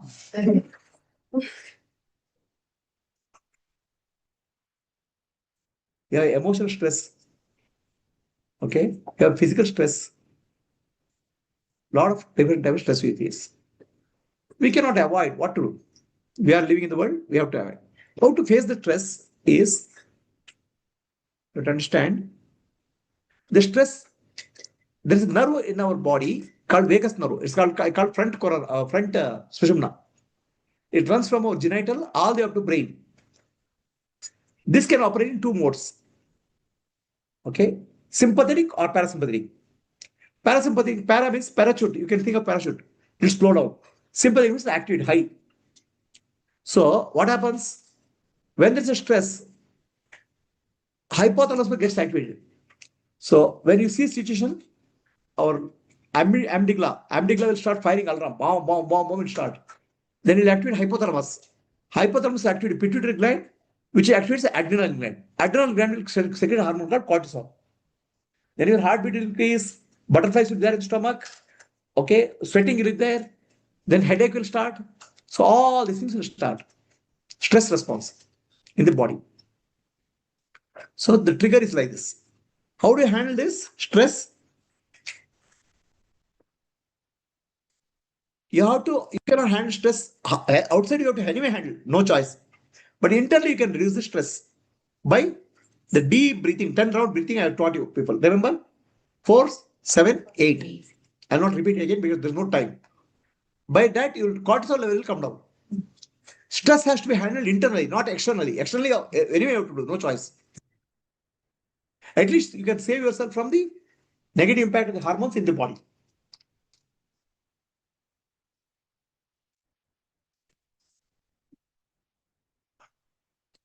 Now, stress is always bad. There's a good stress. There's a good stress.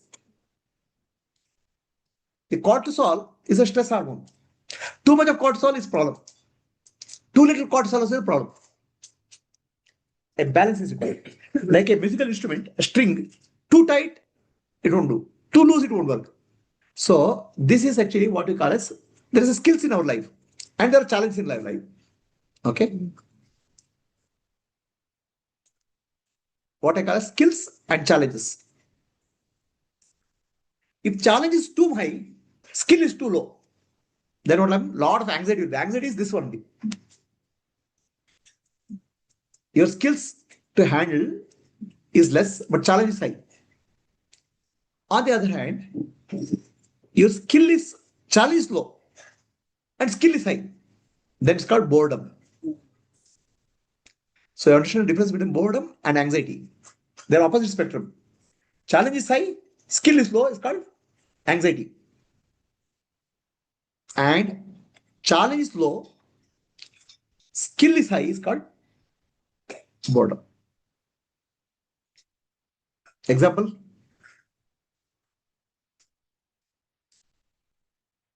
A person can run marathon. Okay. So some people ask him to run 100 meters. What? 100 meters? Nothing. Huh? So for him, it's what? Boredom. A person who is running 100 meters, you have to run 20 kilometers now. It's anxiety, stress. Which point you are operating? You people are operating here. What point you are operating? So anxiety high means cortisol level is high. We have to operate here where skills and anxiety are equal. Or this challenge and skills are matching. And what you have to do? We have to constantly increase the challenge. Otherwise, you go into boredom again. Challenge also skills also constantly increase. Otherwise, you go into boredom. So you mastered something now. Then if you keep on doing same thing, you'll get bored. Then you have to increase the challenge. Skill and challenge, you have to keep on continuously increase. Then you are in a zone called flow zone. So we have to learn how to operate in the flow zone. This is called karma yoga, operating in the flow zone. What best I can do, to the best of my ability, I start doing.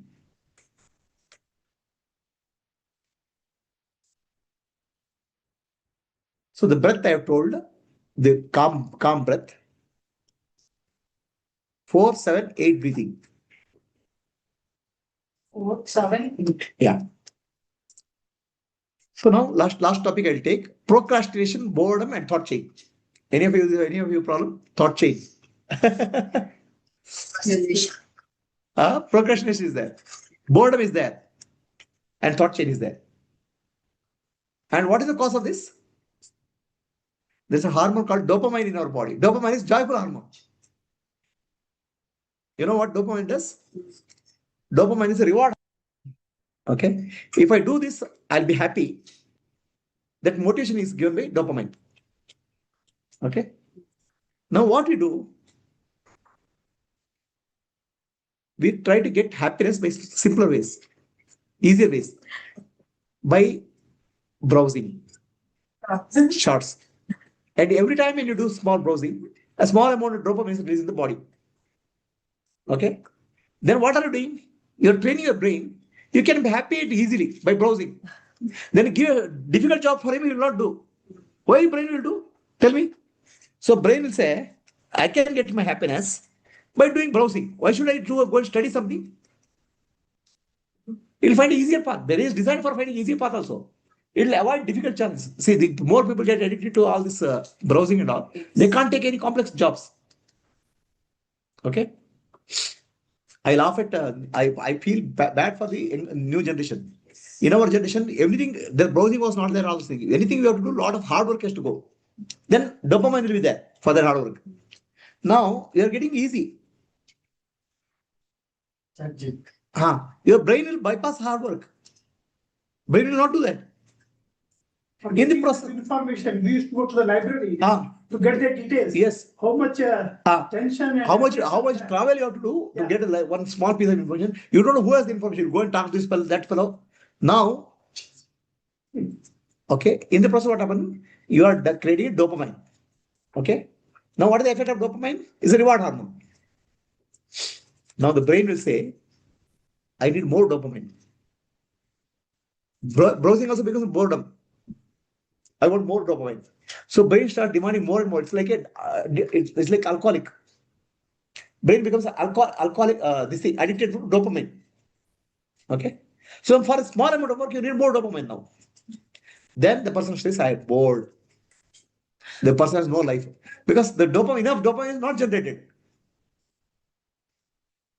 He has got addicted. Brain has got addicted to his life.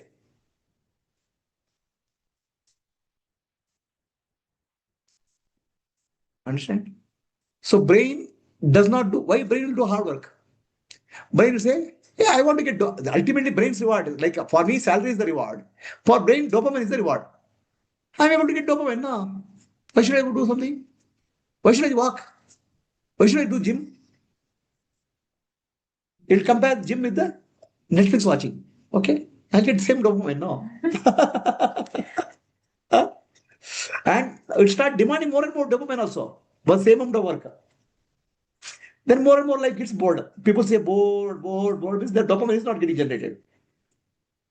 Enough dopamine is not getting generated. Because you have got accustomed to easy dopamine. Easy also becomes now, goes into boredom domain. Are you clear? No, but there are another category where they're hyperactive. Unless they're going on working or doing something, they cannot rest. Yeah. That's dopamine they get a kick out of dopamine. And they kick out of dopamine through activity. Same people got addicted to mobile phone, the same thing will be diverted to mobile phone.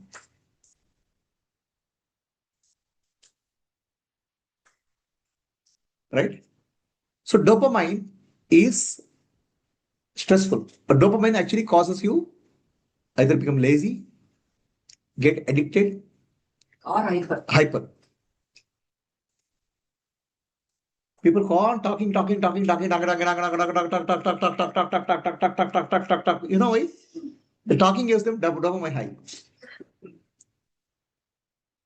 Only listener should get dopamine high by listening. Their eyes and ears will be. They'll get cortisol. Yes. Really it happens. And people keep on thinking, overthinking. You know why? The brain starts rewarding of overthinking with the dopamine. Every thought it creates, it gives a little bit dopamine. So keep on thinking, thought chain. So this is a good hormone status. So good hormone, dopamine you have to use to take more challenging work rather than less challenging. Then you will strengthen the muscles of the brain. So what is the solution for dopamine?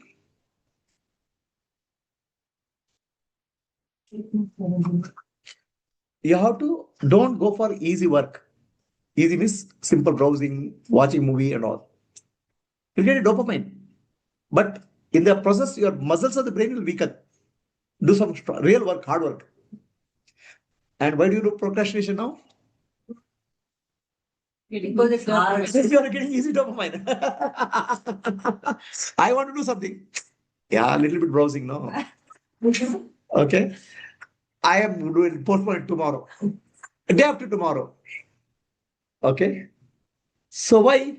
Because ultimately your brain wants only dopamine. If you're able to get it somewhere, why work hard? That's called procrastination. And it's called overthinking. What is required for this? What is solution? Solution is detoxification. Dopamine detox means do not do what gives you uneasy happiness. Try to take up some challenging job. Stop browsing. Stop continuously doing something which gives you kick but doesn't unproductive. Okay. So with that, anger. Why anger is there? One is first reason is that amygdala is higher RAM. Then your dopamine rewards quick response. How fast you respond? You get a dopamine kick. One is cortisol, other is dopamine. React. So learn to do dopamine fasting for your road rage. You're too much addicted to dopamine. Dopamine Ekadasi. Ekadashi. Okay. So with that, we'll conclude today's session. Now, last thing, please write down with all this emotional healing and whatever that you want to, what you want to drop, what you want to burn today, please write down in a piece of paper. Kathin saying something? Yeah, hard tasks to achieve dopamine make you restless in the beginning, correct? Because restless because dopamine, brain resists, brain will go for easier way. So why you do hard? That's it, restless. Clear?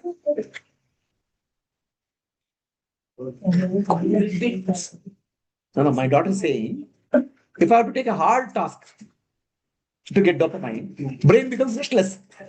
When it is restless, they'll say, brain will say, why a simple thing, no, do some browsing, you will get dopamine. Why you want to do hard task?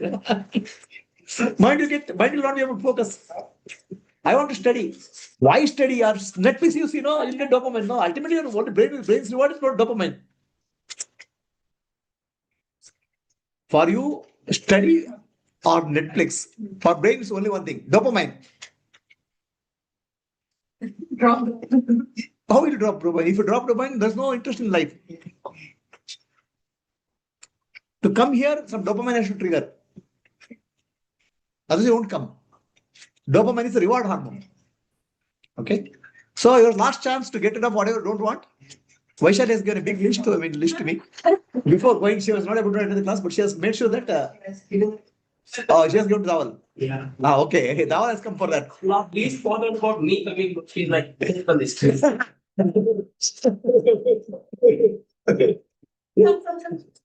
See, how does dopamine of Vaishali works? Okay. I have no individual dopamine.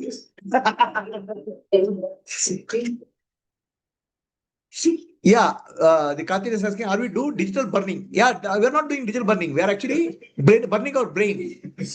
When we start doing easy things, we cannot do hard things. Our brain starts get burning. No, I'm asking about the chits we need to make. Or you can do digital burning. I don't know. You can take a piece of paper, write it there. And when I chant the mantra, you also chant and give the fire there. Fine? Write a piece of paper. I'll chant the mantra.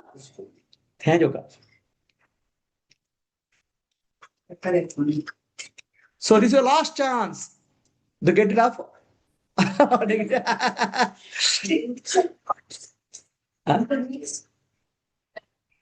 Whatever you want to drop, negativity, habit pattern. First, you have to recognize your habit pattern. No, have you recognized patterns? The second question, what we want and then something. No, what you want to get rid of. Okay, that is number one step. Second one, you said fine. Only one. Emotions, feelings, habit patterns. If you are able to recognize habit patterns, very good. Have you recognized habit patterns? Yes. Life patterns? Sometimes. So what is your habit pattern? Don't tell the incident. What is the habit pattern you have recognized? Overthinking a situation. Overthinking a situation. You are getting such a dopamine dosage, no? Huh? No, it will create horror stories. That's the dopamine. That's also dopamine, not cortisol. Horror stories will create cortisol. To create a horror story is a dopamine. Motivation. You know why motivation? The horror stories creation will give a feeling that I'll be prepared for that. I'll prepare for that. Forewarned is forearmed. Yeah. Kind of thing. But required to a certain extent. That's why everything, all emotions are required to a certain extent. When they become over, you're in trouble. Emotions make us human being. But over emotions make us mad. Reactions.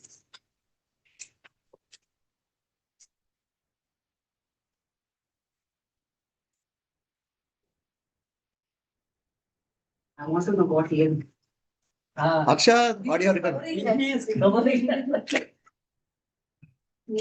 I wrote like this so that I should not see.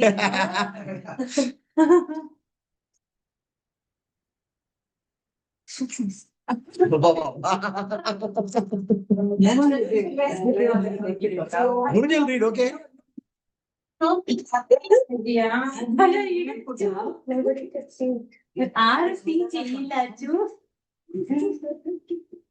has a secret meeting with me, he'll tell.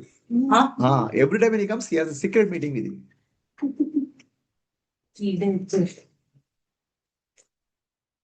So all on Zoom, please write it on a piece of paper and with the mantra, offer it to fire.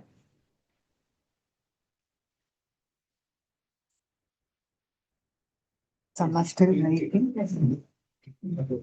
Good, madam. Last chance sentence.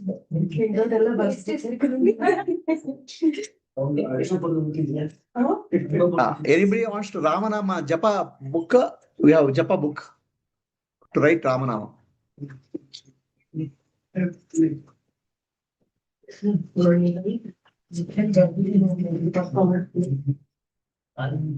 is that? What is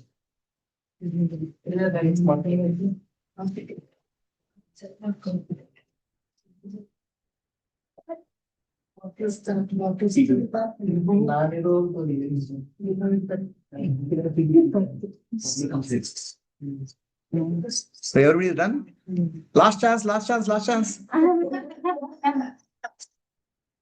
Okay. If you don't do it, next life, okay? Okay.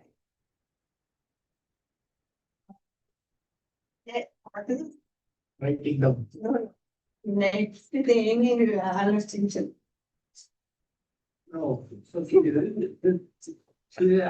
didn't think about the future. Oh, okay, okay, that's okay. Okay, so all Zoom are ready?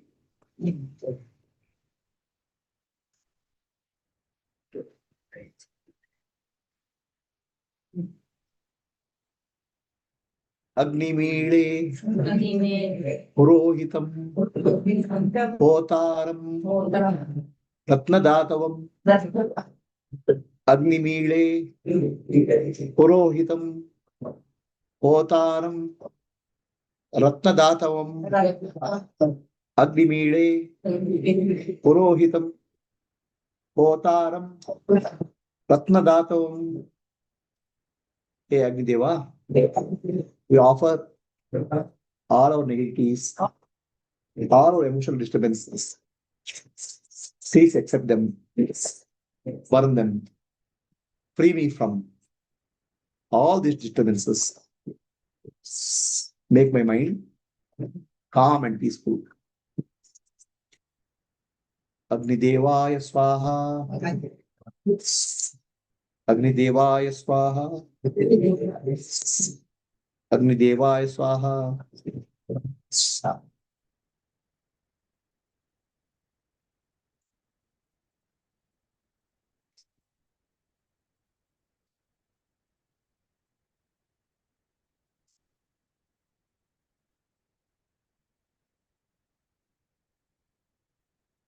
We'll close for the day with Jyotis Yoga Mantra.